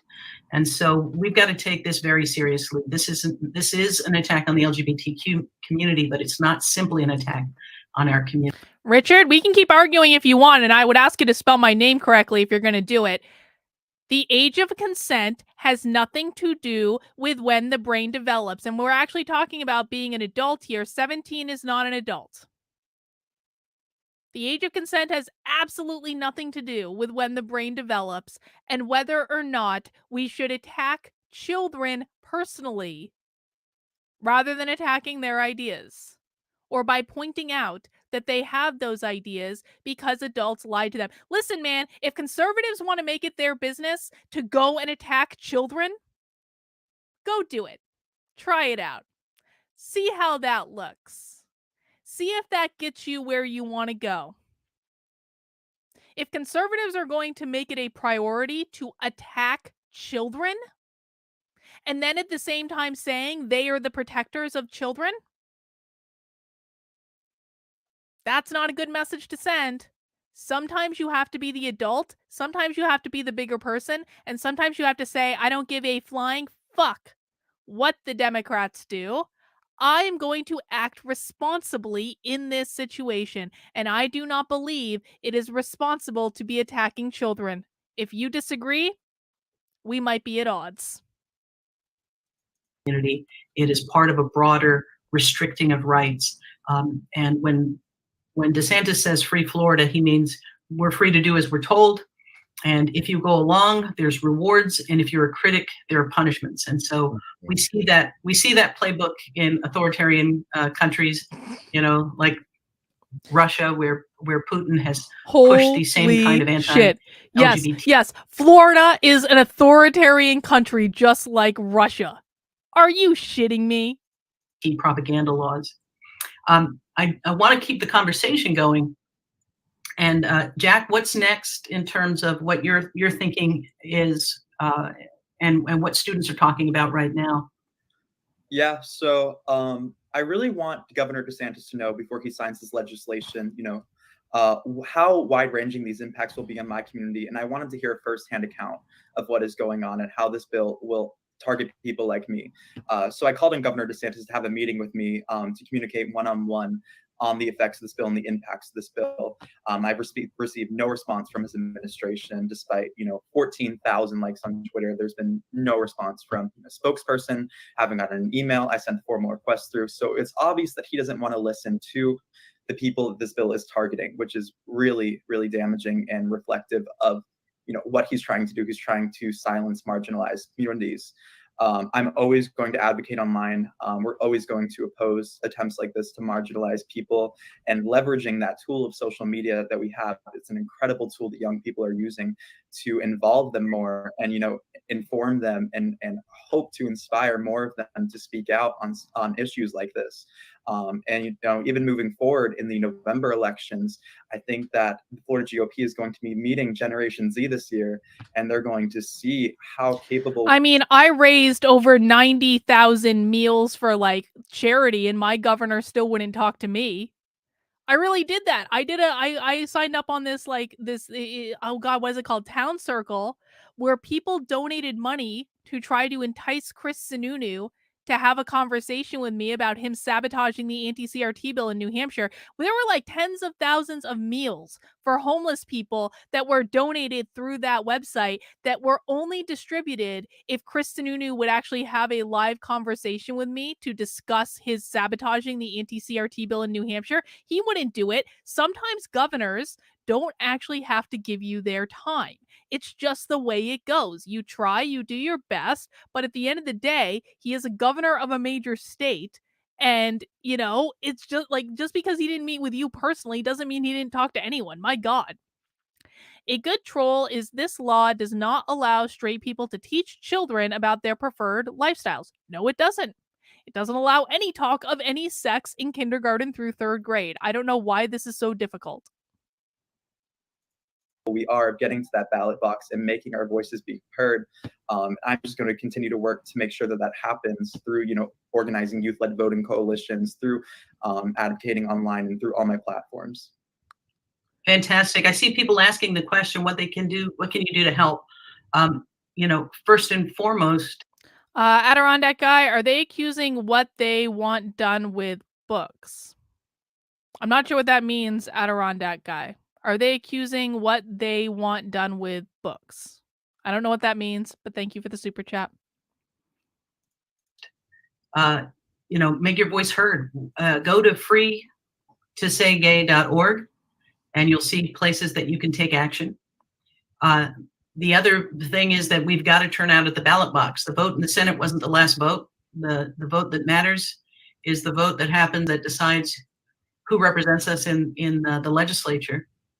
And continue to support the student leadership that we see emerging, with Jack, with Will Larkin, with Madeline Duggar, with so many amazing students who are really putting themselves out there to lead on this. Now, one of the questions that's emerged, and I'll send this to you, John Harris, and also to Carlos. What do we plan on doing to protect LGBT children if this bill is in fact signed into law? And we've been talking about that a great deal. But who wants to, Carlos, you lean forward. What do you want to say? Well, here's what I'll say. We heard so many promises from Republican lawmakers about what the bill will not do, about what the consequences would not be. In a scenario where Governor DeSantis signs this bill into law, if we begin to see LGBTQ students, not being able to discuss who they are and celebrate their identities in schools with other students, and that these conversations would not be allowed to happen, we know that we're going to be able to fight back, and we're going to be able to challenge those school decisions, because of the fact that that is what supporters of the bill told us they claimed and they said would not happen. And we know that we have school districts who are supportive and affirming of LGBTQ youth. We have teachers that feel the same way. We're going to do everything that we can to protect our students and make sure that they have the support that they need to make sure that they have a safe and healthy educational environment, just like any other student.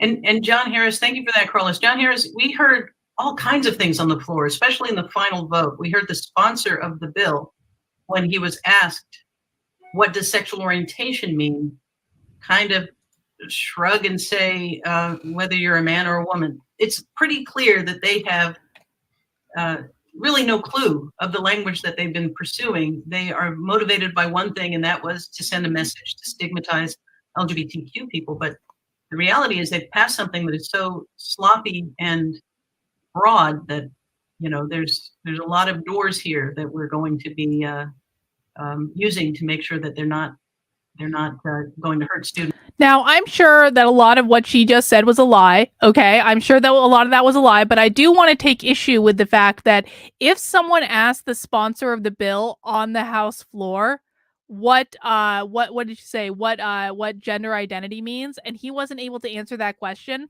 If that's true, and I don't know that it is, I'm not saying I think it is because I don't know either way, but if that's true, again, Republicans, you've got to get your shit together. There are ample places where you can learn what these words mean according to these people. If you do not prepare and you are not able to define things correctly, you're only doing yourselves in. Listen, one of the reasons that we watch stuff like this, and we do this every Friday on my second channel, Actively Unwoke, we do it at 5 p.m. It's called Happy Hour. We watch stuff like this all the time. One of the reasons we watch things like this is to know what the enemy is saying so that we can better counter what the enemy is doing. Because if we don't know what the enemy is saying, then it becomes hard to strategize to know how to fight back against them, right?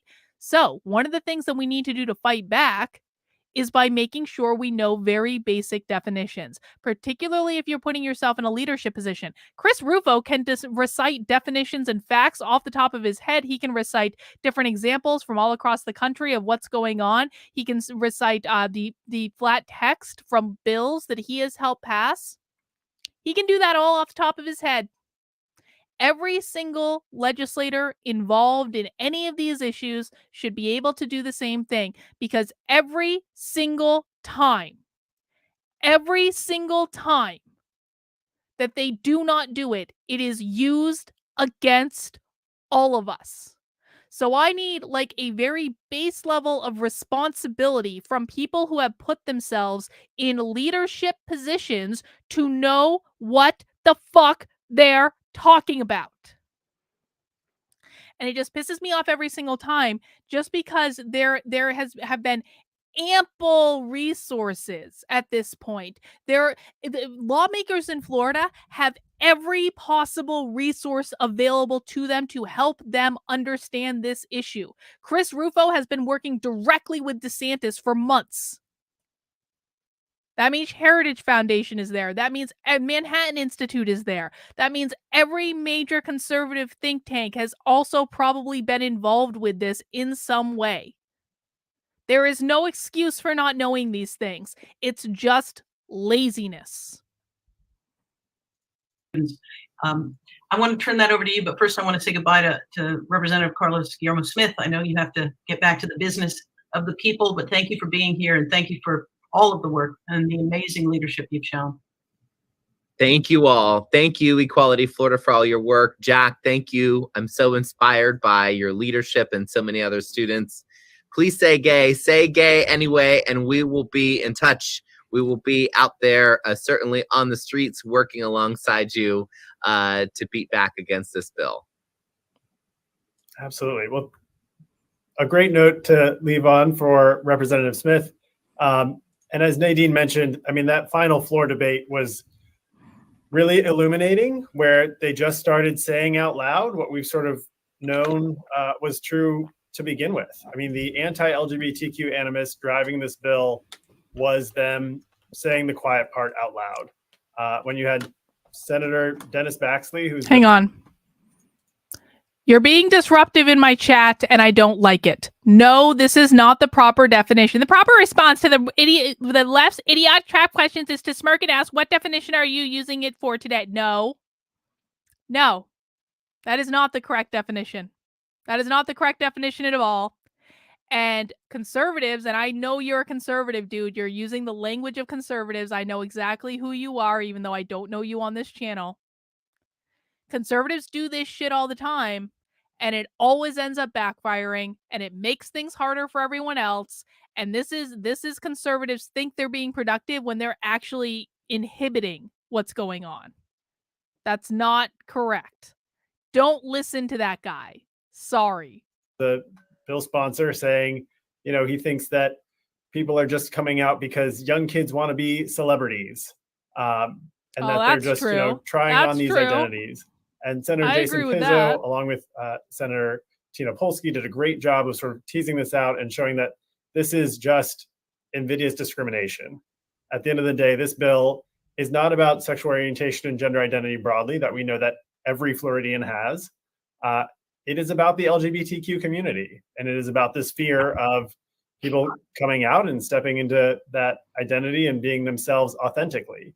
It is a bill about erasure, and it's about erasure of the LGBTQ community, not other communities. So as much as they've tried to say that it applies to everyone, and that's not what it's really about, we all knew from day one, what the target was behind this bill, and they finally made it clear. And I can tell you that my phone was immediately blowing up with messages from legal partners within the state and around the country who were watching that debate and could just see this for exactly what it was.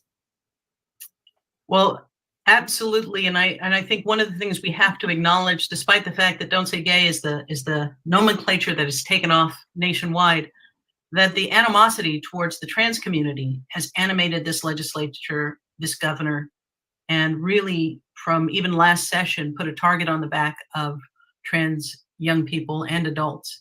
And I want to go ahead and bring to the stage our own Nicole Parker. Welcome, Nicole. Please go ahead and introduce yourself, and let's talk about what we are doing to counter this strategy they have of not just attacking, but dehumanizing and marginalizing trans youth and adults. Yeah, let's talk about what you think they're doing. Nadine. Hi, everybody. My name is Nicole Parker, Director of Transgender Equality, and my pronouns are she and her. LGBTQ plus youth already face alarming rates of bullying and suicide, and these rates are even higher in the trans community. Schools are often a safe space for trans kids to be themselves, figure out who they are, and talk to their teachers and lean on them. Because schools are not a safe space for anyone. And talk about who they really are. And our teachers who dedicate their lives to educating youth have been censored and stopped from nurturing a space where kids can just be themselves. And I'll be honest with you, let's call it what it is. There's a weird obsession with radical politicians and trans youth. It's a bit odd. I haven't been able to kind of figure out what that is, from the trans youth sports ban, which stopped trans girls from playing sports in schools, now to the Don't Say Gay bill. It's this intentional attack on our community to try to further segregate us. And it's not right to spin this incorrect narrative that gender identity or sexual orientation can be taught or forced upon. And contrary to the belief of some lawmakers, I just want to say my transness is permanent and it's not make-believe. Well, thank you. And we're doing we've been calling this at Equality Florida the Year of Storytelling, because what we know, and I think what the students also reiterate, is the most powerful truth we have to tell is our own lives. When they try to turn us into caricatures and just political pawns for their... I'm going to write a book called Everything Conservatives Do Wrong When Fighting Back Against the Woke. And talking, and no offense to conservatives, but because most of the conservatives in the chat are good, and most of the conservatives who watch my videos are good, and so I'm not actually attacking you. I'm saying more broadly. I'm going to make I want to write a book about every mistake conservatives make that causes them to lose every single battle they attempt to fight at every turn because they act like children who never do anything strategically ever. That's going to be the full title of the book. It's going to take up the whole cover. Every single reason ever that conservatives will always continue to lose the culture war and get in the way of the rest of us who are actually trying to be productive. It's just like, I cannot.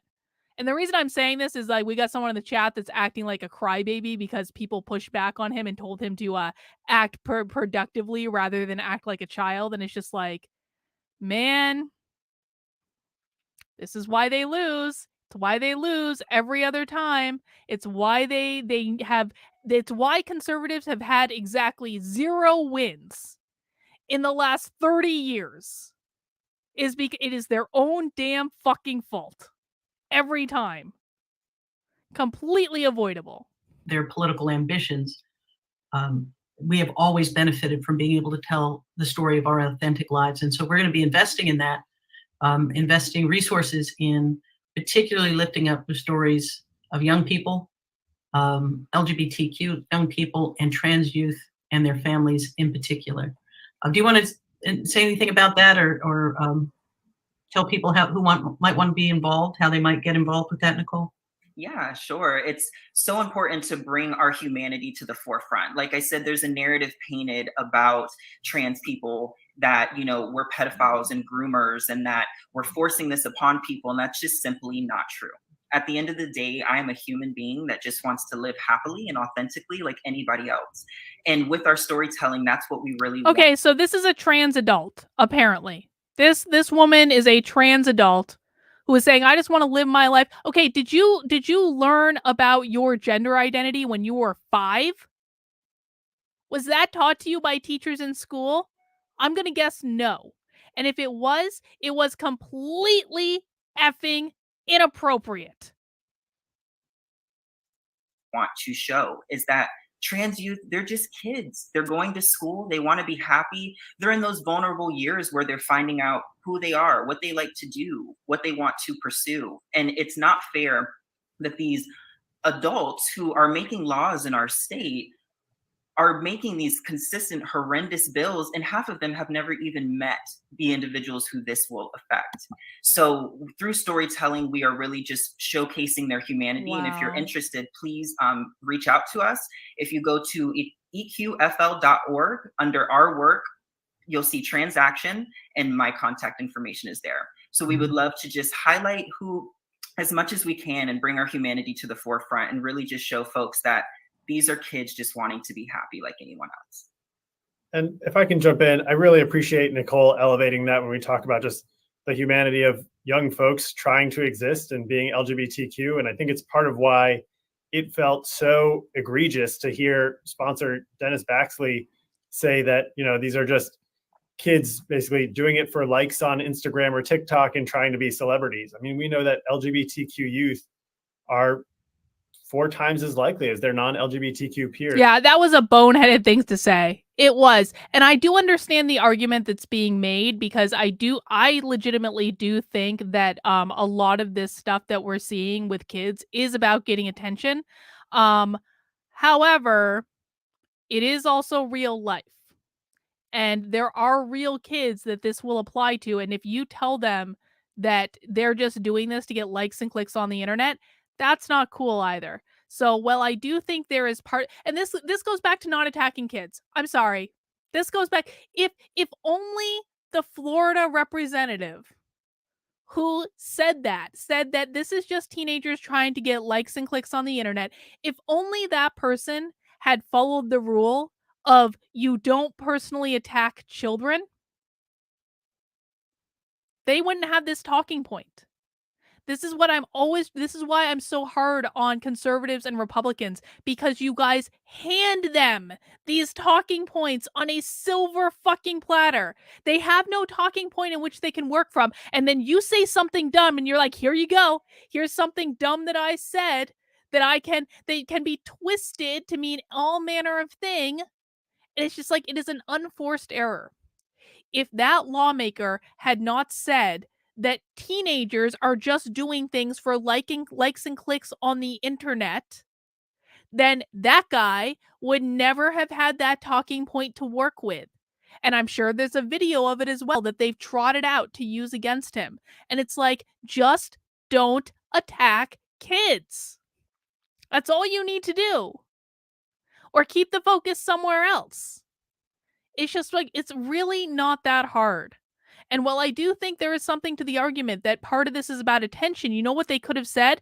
You know, there's a lot of reasons that that kids are being taught that social media is how they get all their self-esteem and all their reinforcement, and maybe there are other things that they can do that are not on social media all day to feel good about themselves, to have positive self-esteem, to have confidence. That has nothing to do with what's going on in these worlds. There are many ways to handle it and kind of make a similar point about the detrimental effects of social media and this idea that everyone wants to be an influencer and the only people who matter are people who gets likes and clicks on the internet. There are other ways to address that aren't the only reason that they're trans is likes and clicks on the internet, which I mean is true for some of them, I believe, but I don't think it's true for all of them. And if you're hearing someone say that, if you're hearing a lawmaker say that, why wouldn't you be upset about that? Conservatives make more Democrats when they do this sort of thing. If you do not want the Democratic Party to gain power, then stop saying things that the Democrats can use to create more Democrats. Every single kid in Florida that is paying attention to this debate at all is going to hear these things and they're going to be like, oh, Republicans are evil. I'm never going to be a Republican. I'm never going to vote Republican.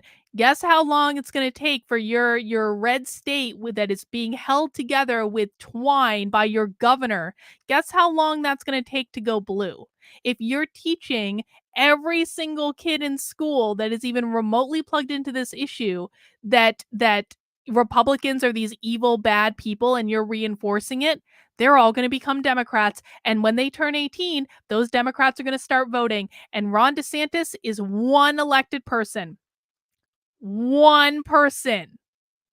Once Ron DeSantis leaves that governor's office, have fun, Florida. That's why I live in New Hampshire. To seriously consider or attempt suicide. This isn't something to take lightly. And it was so offensive to hear some of those comments on the floor when you had Senator Ileana Garcia just saying, you know, LGBTQ isn't permanent, basically suggesting that you can sort of pray the gay away. I mean, just the false narratives that we've heard out of the legislature and what this has enabled has just been vile, even from the governor's office and his spokesperson saying, you know, this is in fact an quote unquote anti-grooming bill, obviously referring to tropes about LGBTQ folks as child molesters and saying that anybody opposed to the bill, you know, is probably a groomer. We're talking about dozens of lawmakers, including 9 Republican lawmakers who voted against the bill. Hang We're on. talking about hundreds of... Jared is confirming this in the chat. Jared says, yep, that's what happened to me. I felt failed by Republicans when I was young. Thankfully, I was able to see how crazy those Democrats are, though, which is fantastic. He says it was specifically being gay that pushed him towards the Democrats because of Republicans. When Republicans do this stuff, they create more Democrats. And so if you guys wonder why I rail on Republican and conservative tactics constantly, it's because I really do not want the Democrats to win. But the fact of the matter is that very frequently, Republicans and conservatives make boneheaded decisions that create more Democrats. And so if you really don't want the Democrats to win, the very last thing that you want to do is create more Democrats. Students who turned out at the Capitol, much less thousands like Jack that turned out around the state. All of these parents, all of these teachers, I mean, the rhetoric has just been truly incredible this session. And the truth is, we saw a preview of that during school board meetings when school boards were taking up, you know, policies to create safe space for LGBTQ students. You saw Moms for Liberty bringing in their activist cadre to chant, calling students and their parents pedophiles as they made their way into the school board meetings. We are seeing these same people. Moms for Liberty strikes again. Moms for Liberty is the group that went on CNN and bragged about book banning. Moms for Liberty is calling children pedophiles. Okay, Moms for Liberty. Okay, I see you, Moms for Liberty. Moms for Liberty, by the way, are not actually for liberty. There's like one libertarian chapter of Moms for Liberty. It's in New Hampshire. They don't like any of this bullshit. The people in that chapter don't like conservative organization. They're a conservative Christian organization, and they are not actually for liberty. They're for conservatism. Doxing school board members, going to their homes and picketing for the purpose of intimidating them, not only in terms of how they vote, but trying to intimidate them out of running for office. So when we talk about what comes next, we're going to have to defend our champions, find new champions, and understand that everything that they have aimed at young people through the legislature, they intend to go district by district. The good news is that we have been working for years now with school districts where, you know, most people who go into that field actually give a damn about young people. They actually want to create safe and healthy schools, and they want what the science tells them, what the best practices are. And our Safe and Healthy Schools team have been a terrific resource for schools. And we see that reflected in, you know, the sense of well-being that young people have. Our standard shouldn't be that you didn't get bullied. That's the lowest bar. It's, are you thriving in that environment? Are you reflected in what you see?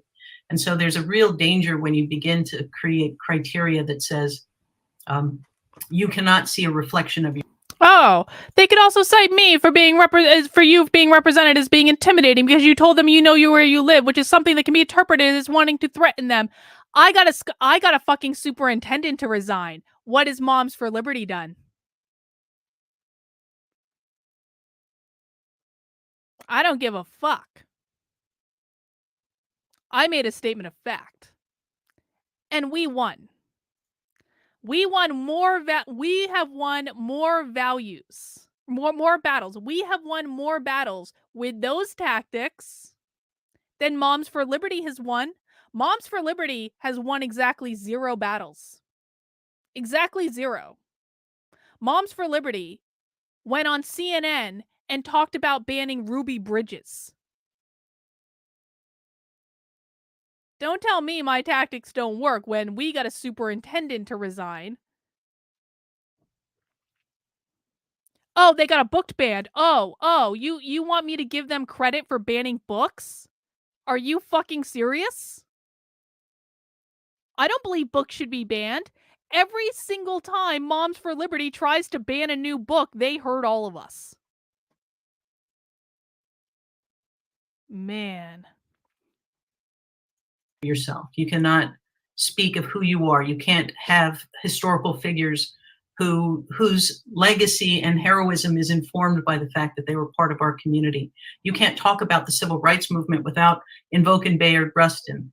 And if a student asks, hey, wait a second, why is his name? He did all of these things. He was such a mentor to Dr. King. Why don't we know more about them? The teacher should be able to say, well, listen, he was a gay man at a time when the society criminalized the existence of gay people. And so he was pushed to the back. But here's why you need to know who he is. That should not be illegal in the state of Florida to tell that truth. The absolute. Somebody's asking. Side note, we're still listening to this, but side note, the absolute amount of arguing that I have to do with conservatives over the most basic things, my energy could be put in so many different places. I truly feel like my energy is constantly stuck, like getting sucked up by explaining to conservatives why they can't ban books and be mean to gay people and call children pedophiles. Like, it is just mind-boggling to me. Like, how much further along could we be in this fight if conservatives would stop acting like idiots and do anything remotely productive?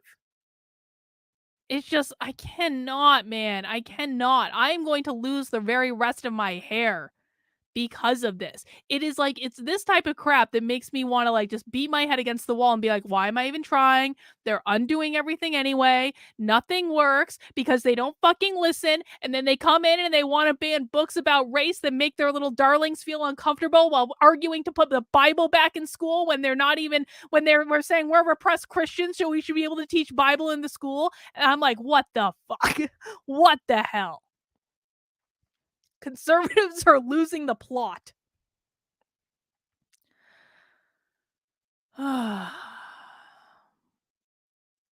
Is this unconstitutional? And I will tell you that we certainly have already begun huddling with the legal minds that we turn to in moments like this. To talk about. Sleepy Eyes Carter is on the channel. Sleepy Eyes Carter, good to see you guys. Make sure you subscribe to Sleepy Eyes Carter. He is doing a great job on his channel. I'm thrilled to see your growth, my friend. Nice to see you in the chat. About all of the ways that this, sloppy piece of legislation violates not only our conscience but the law. We are in conversations with, and now there are literally conservatives in the chat who want to argue with me about banning books. That's literally happening right now. Literally happening right now.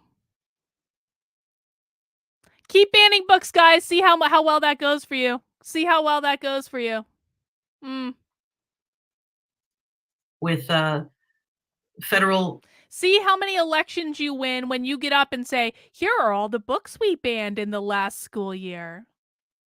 Isn't it great that we banned all these books?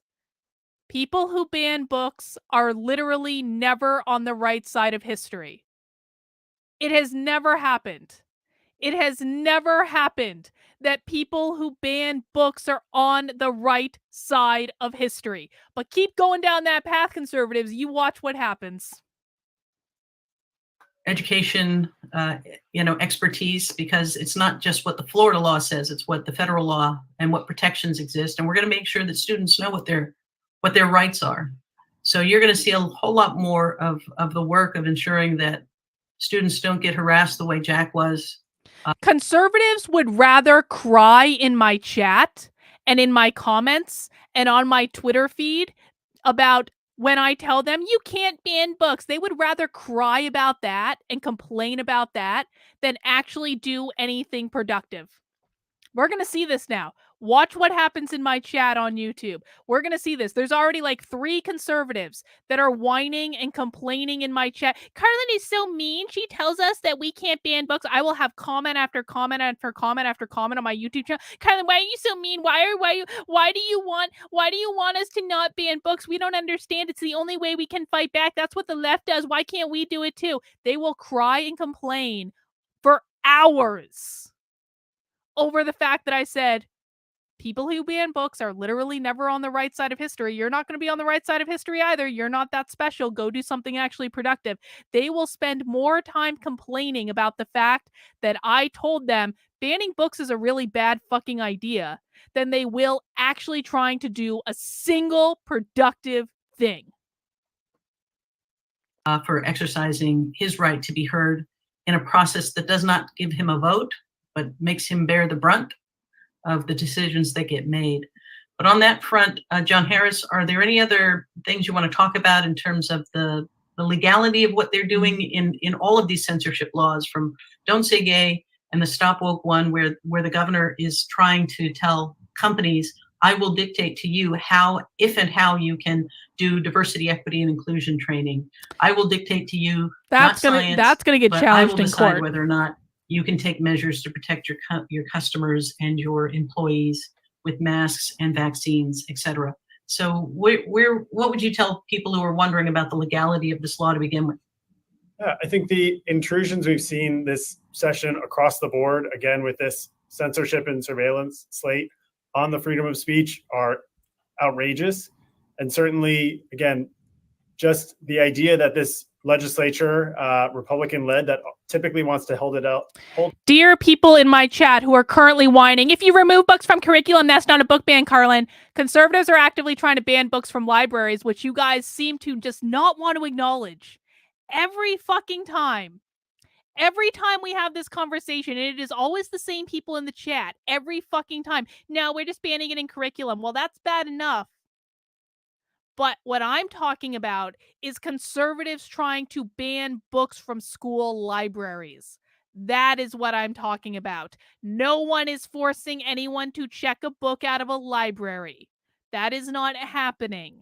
There are numerous examples of conservatives trying to ban books from school libraries that have nothing to do with sex at all, that have no sexual content in it, that does not have overt sexual content. Because that's what you're gonna say. Well, Carlin, you believe that sexual content should be available in school libraries. I can give you dozens of examples of conservatives trying to ban books that are based on, that have stories about race, that make their white children feel uncomfortable. This is real, guys. Stop making shit up in my chat and whining and complaining, because banning books will never put you on the right side of history. It will never happen. You are not a hero. You are not a hero if you want to ban books. I don't give a flying fuck what the content of that book is. You are not a hero if you are advocating for banning books. We are not on the same team. Itself out as being so business friendly is now stepping in and telling businesses things like, you can't run trainings the way that you want to. You can't create the work culture that you want to, because we're creating new avenues that expose you to legal liability when you host, these trainings that on one hand you have a duty to, so that you're creating a safe and inclusive workplace where you're not facing, where employees aren't facing discrimination on the basis of race, religion, what have you, or things like sexual harassment. And now, by the same token, if you host those same trainings, you can be liable from a disgruntled employee who says that they, were told that they should feel uncomfortable based on certain characteristics about themselves. So it's set up this bizarre sort of catch-22 of legal jeopardy that is really about, I think, curtailing freedom of speech. In addition to all the other discriminatory impacts we already saw when it comes to anti-LGBTQ animus that is animating the Don't Say Gay bill and other bills in this legislative slate. But Nadine, you mentioned, protections that exist at the local, state, and federal level. And it has really been remarkable to see in this fight how, the highest levels of government, the Biden White House, has come out in support of and in defense of LGBTQ youth, and just really shown how much they will have the backs of, like, those transgender young folks that Nicole was talking about, who need to be seen and know that they are loved and valued just like Ego Brain. We literally just covered that we're not talking about the books with overt sex, and we're talking about books in the library. So you're literally making shit up in my chat right now and crying and complaining because you want to be able to ban books. You're literally making shit up right now. We've already clarified these points. Stop making shit up. Anybody else. And it is such a refreshing change of pace to see that sort of leadership from the highest levels. Okay, Ego Brain doesn't want to stop making shit up. Ego Brain we're working to ensure that not only is equality in Florida, not only are we having conversations with Biden administration leadership and federal agencies that oversee protect the rights of students, but we're making sure that those conversations are happening directly with students as well. So again, I want to encourage folks, go to freetosaygay.org, where you'll find different ways that you can plug into this work and you can take action there. Jack, what do you think it is about this moment that has so galvanized campuses? Why now on this issue have students really risen up? Yeah, I think it's just been a culmination over the past year. I think that it's been a very scary time for young people, particularly within because the adults are teaching them they should be scared. So many pushes, just even within this legislative session, to police our education, and to silence minorities. You see like things like the discomfort bill that was mentioned before, where we're not able to teach our country's racist past and the disgusting atrocities.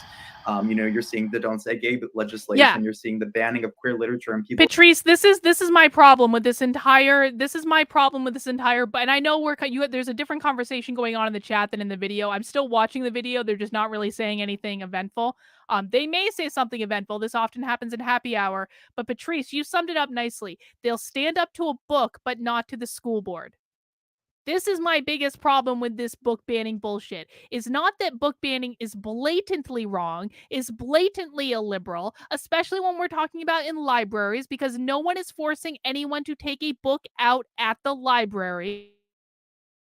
And if parents have a problem with it, parents should work on the culture in their own house and not take that choice away from other people. Authoritarians take choices away from other people.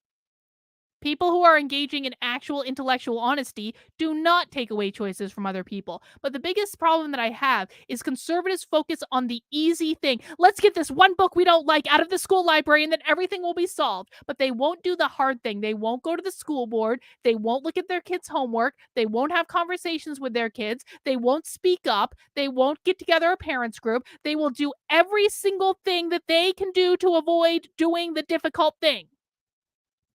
But they'll talk about banning books all day, every day, because it is the easy thing. It's just like, you wonder why you lose? You wonder why you lose? That's why. That's why you lose.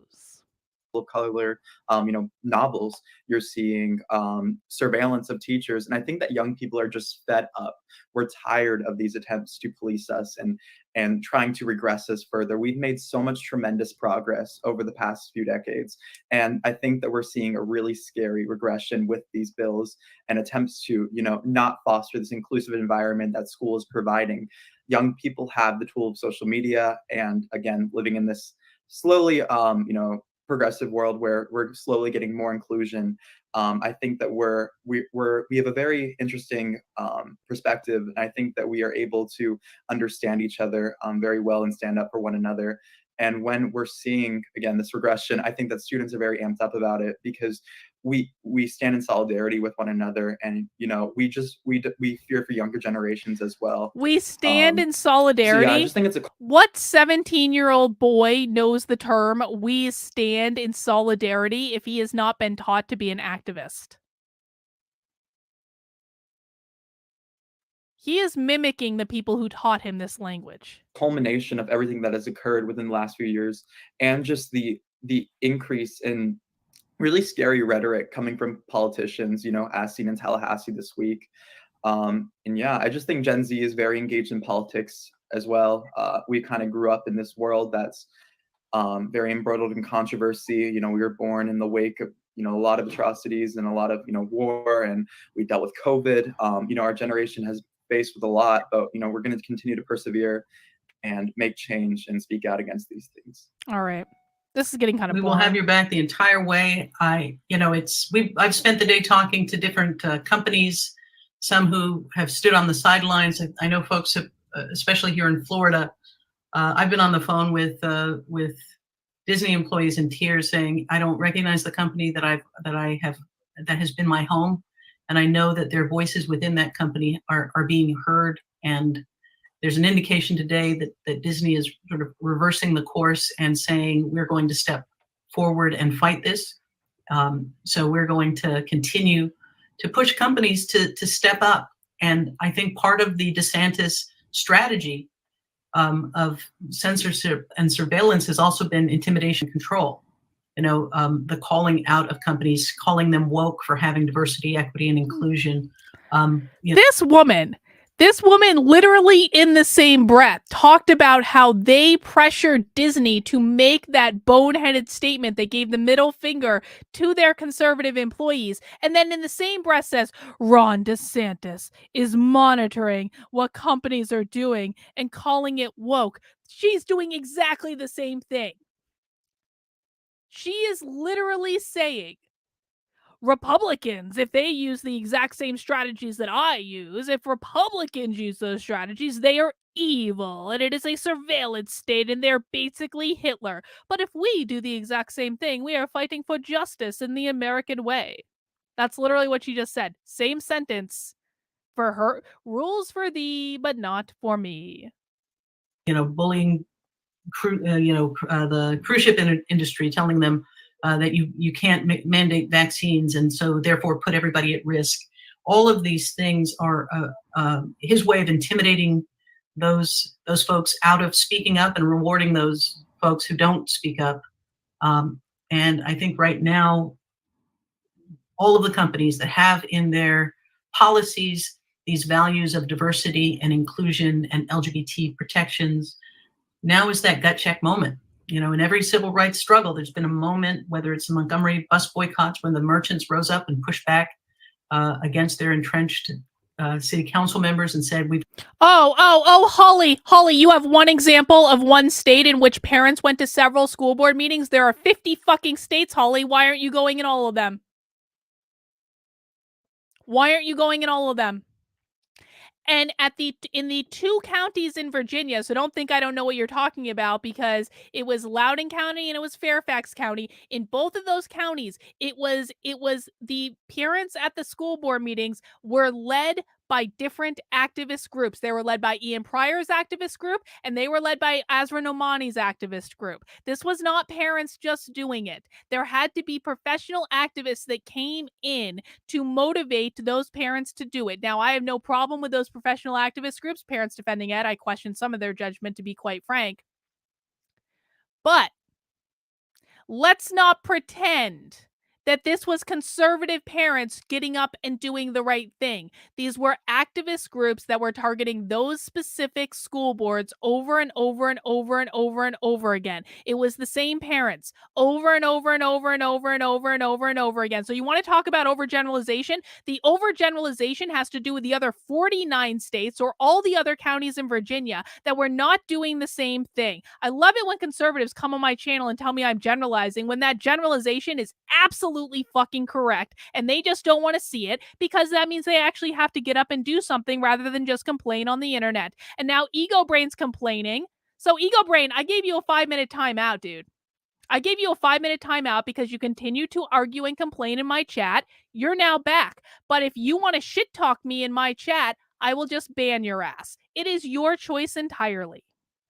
Next time you're getting banned, Ego Brain, and I don't really give a fuck. I have had it with conservatives coming in my chat and arguing with me when they aren't doing shit in the real world, when they literally do nothing. They argue in my chat harder than they argue with the school board. They argue in my chat more than they work with the parents in their communities. They argue in my chat more than they actually go at the teachers that are teaching their children. Stop attacking me.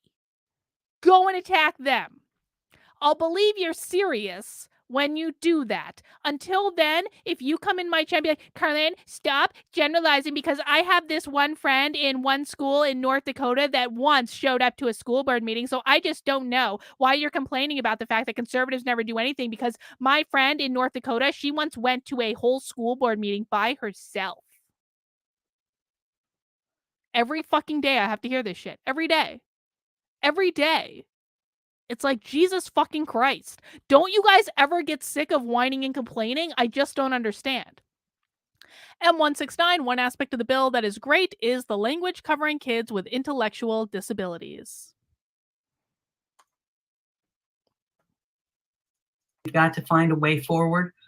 In Johannesburg, during apartheid, with the township boycotts, where it was, again, the businesses that said this is unsustainable and you have to and push the government. These are those moments. And I am going to make an Ali Best Stuckey custom emoji on my channel, and every single time any conservative comes in and argues with me, we're just going to do Ali Best Stuckey emojis. Stop being fucking Ali Best Stuckey. You don't help yourself. Now Ego Brain is still crying. Cry harder, Ego Brain. Cry harder that you were given a 5-minute timeout after being asked repeatedly to stop and you didn't. Cry harder. And I want to say to the companies that have been sort of bullied into silence or rewarded for being silent, your employees see you, we see you, and that silence is palpable and it's dangerous and it won't protect you. Once a bully discovers they can push you around, they never stop pushing. And so I hope you can take some inspiration from the students who have said, You can't intimidate us. You can't, even if you threaten us with suspension. I know that the organizer in Tallahassee, has had repercussions for their leadership in this space. And if they've got the courage to stand up, I would say to the companies that espouse those virtues, those values, you got to walk the talk, or that's not a reflection of your values. Those are just marketing materials, and you are letting everybody down. Ego Brain just going to put in a timeout again. Just comment on that He really can cry on his briefly. timeout. I think that a lot of action that we're seeing from these corporations is reactive rather than proactive. When we lobbied Disney for days on end, and we said stop backing these politicians, supporting the Don't Say Gay bill, and make a statement now. Their statement was very weak, and now we're only seeing, once this bill has passed both of the House and the Senate, this push due to some bad PR by Disney to call up Governor DeSantis and to use that powerful voice that Disney has within Florida. And I think that these corporations need to make more proactive action rather than reactive. That's great that you're making this action now after public pushback, but you also have to commit to queer individuals here in the state that you're not going to continue to support these people who are trying to marginalize us further. And you have to make public statements, and you should have called Governor DeSantis weeks ago. You shouldn't have done this once this bill had already passed both legislatures. Well said. Well said. And if we get the opportunity to sit down with leadership, we're going to make sure that whatever door opens, students are coming through that door as well. So, folks, the work continues. We are far from done, and we are going to continue to press for a veto by the governor. We're going to continue to build the legal defense so that there's not a single student, not a single family, not a single classroom made less safe by this law. We are going to hold them to the word salad that we heard in Senate chambers, where they couldn't even define the terms embedded in this legislation. But somebody in the comments said, if they're saying sexual orientation and gender identity, that means heterosexuality too. And this is what I mean when I say this language is written in such an absurd way that, if a teacher's pregnant and a student says, "Are you having a boy or a girl?" the answer, according to this, should be, "Go ask your parents. I can't talk to you about gender identity." Fucking God. What a liar. This false narrative, this false equating of one's identity as being LGBTQ or heterosexual with a conversation about sexual activity and behavior. What a liar. Part of the sleight of hand they try to use to justify bringing this kind of anti-LGBT stigmatizing legislation to the forefront. The minute we push back and say, well, if your concern is about teachers having inappropriate sexual conversations with students, first of all, I'd argue that law already exists. But second of all, you had plenty of opportunities to amend to make that clear. And you rejected every one of those opportunities because your real purpose from the beginning was to stigmatize, isolate, and intimidate LGBTQ young people and the teachers who were sworn to protect them. All right, Sleepy Eyes Carter, thank you for the super chat. Sis, I gotta bounce. Thank you for being willing to present us with views from different sides and not just one. Always needed. Sorry for the excess yelling today, Sleepy Eyes. I don't normally go off to this extent on conservatives, but I appreciate you and I'm glad you hung out and I thank you for the super chat. And I hope you're doing well. Let me, I think we're getting close to that done. That's about all I can take. We're going to call that done. Now, listen, guys, here is the reason that I'm so hard on conservatives. Here is the reason right here. Because these people are a real problem. The people on the screen, which is what we quite frankly should have been focusing on and not arguing in the chat about which book conservatives want to ban next from the schools. These people are actually real problems. And so when conservatives are constantly saying that, like, arguing over stupid bullshit that has nothing to do with defeating these people, that's where I start to get angry. Because this is an actual problem. And you guys would rather be bickering in the chat over what book you want to ban next in the school library than actually paying attention and focusing on a discussion of what we need to do to defeat these people. That's why I get angry. when you guys are talking about book banning in the chat and constantly arguing with me on my channel. Because the reason you guys argue with me, I'm going to be blunt. The reason you guys argue with me instead of doing anything productive in the real world is that I'm a safe person to argue at. It is safe for you guys to insult me. I am of no consequence. Ego Brain, you're just gonna... Ego Brain's third time out today.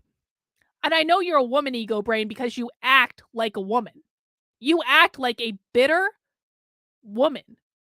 A bitter young woman, but I bet you're probably older. But you don't act it. But it's just like, these are actually serious problems and serious challenges. And conservatives every single day would rather argue with me and insult me and complain in my chat about how mean I am and I have a tone than actually have a discussion about what these people are saying and how to fight back against it. And this is just like, it is mind-boggling to me. It is actually mind-boggling. So that's our show for today, guys. Thank you for humoring me with this little impromptu jaunt into Equality Florida that actually wasn't as bad and crazy as I anticipated. Ego Brain, how is it that you keep coming back when I keep putting you in a timeout? Do you have multiple accounts, Ego Brain? I'm happy to keep putting you in a timeout. Isn't that interesting? Ego Brain keeps popping in here with multiple accounts. Let's try banning one of them. Let's see what happens. Oh, Ego Brain's blocked. Ego Brain account number 1 is blocked. Now, if Ego Brain comes back, we know that this person really does have multiple accounts. I guess we'll figure that out when it comes to it. All right, guys. Well, that is all I have for today. Now, tomorrow is a little bit different. Tomorrow is a little bit different because I'm getting a tattoo tomorrow at 5. And so I will actually not be around for the 5 p.m. stream. However, I don't want you to give up hope because there may be a spy stream tomorrow night. I actually have a presentation. Let me see if I can actually get it up on the screen right now so I can show you guys what it is. There is a presentation that I am signed up for that is called I can't show you guys my secret name. That's why I'm not showing it on the screen yet. I can't show you the secret name in which I have signed up for this presentation. Okay. I have signed up for this training series tomorrow that starts tomorrow called Elementary Teaching for Equity and Justice. The first presentation in this series is tomorrow. If they are using Zoom, which I am not positive that they are, if they are using Zoom or any sort of application to present this training that I can stream over the internet, another block for Hunter Biden's laptop, which I'm pretty sure is Ego Brain. I think it's the same person. Isn't it funny how Hunter Biden's laptop only showed up when Ego Brain got blocked? Huh. Isn't that funny? So tomorrow, if I can stream this for Spy Stream, we will be having Spy Stream around 7 o'clock. Okay? So I just don't know. I don't know what system they're using yet. So I don't know if I'm going to be able to do it yet, but I'm sure as heck going to try. So pay attention to my Twitter or my locals or my YouTube or whatever you want to. And I will be announcing tomorrow if we're having Spy Stream at 7 o'clock, just because they haven't told me exactly what we're using to actually, log into this elementary teaching for equity and justice thing. But if we can stream it, we're going to. So I will update you guys tomorrow on what's going on there. In the meantime, please make sure you mount that like button if you weren't scared away by all my yelling. If you like yelling at conservatives for being raging effing idiots, not all of them, but just some of them, I am definitely the channel for you. I have made shitting on conservatives who are acting like morons into an art form. There is no one better on the internet than me that's shitting on conservatives who need to be told to stop acting like little babies.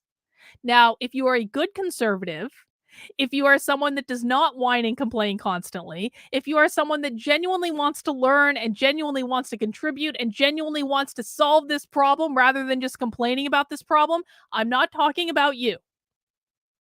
I'm talking about your brethren.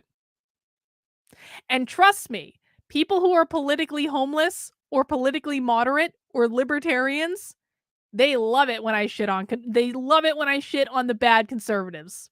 And I'll shit on the leftists too. I will shit on both. Ego Brain is back. Huh. Ego Brain does have multiple accounts. Okay, Ego Brain, I'm just going to keep blocking you. I mean, I give a fuck. Every time Ego Brain comes back now, Ego Brain's going to get blocked because Ego Brain is using multiple fucking accounts to get around my fucking moderation. This is my channel, Ego Brain. It ain't yours. You're just not going to get acknowledged anymore. Goodbye. Too bad. So sad.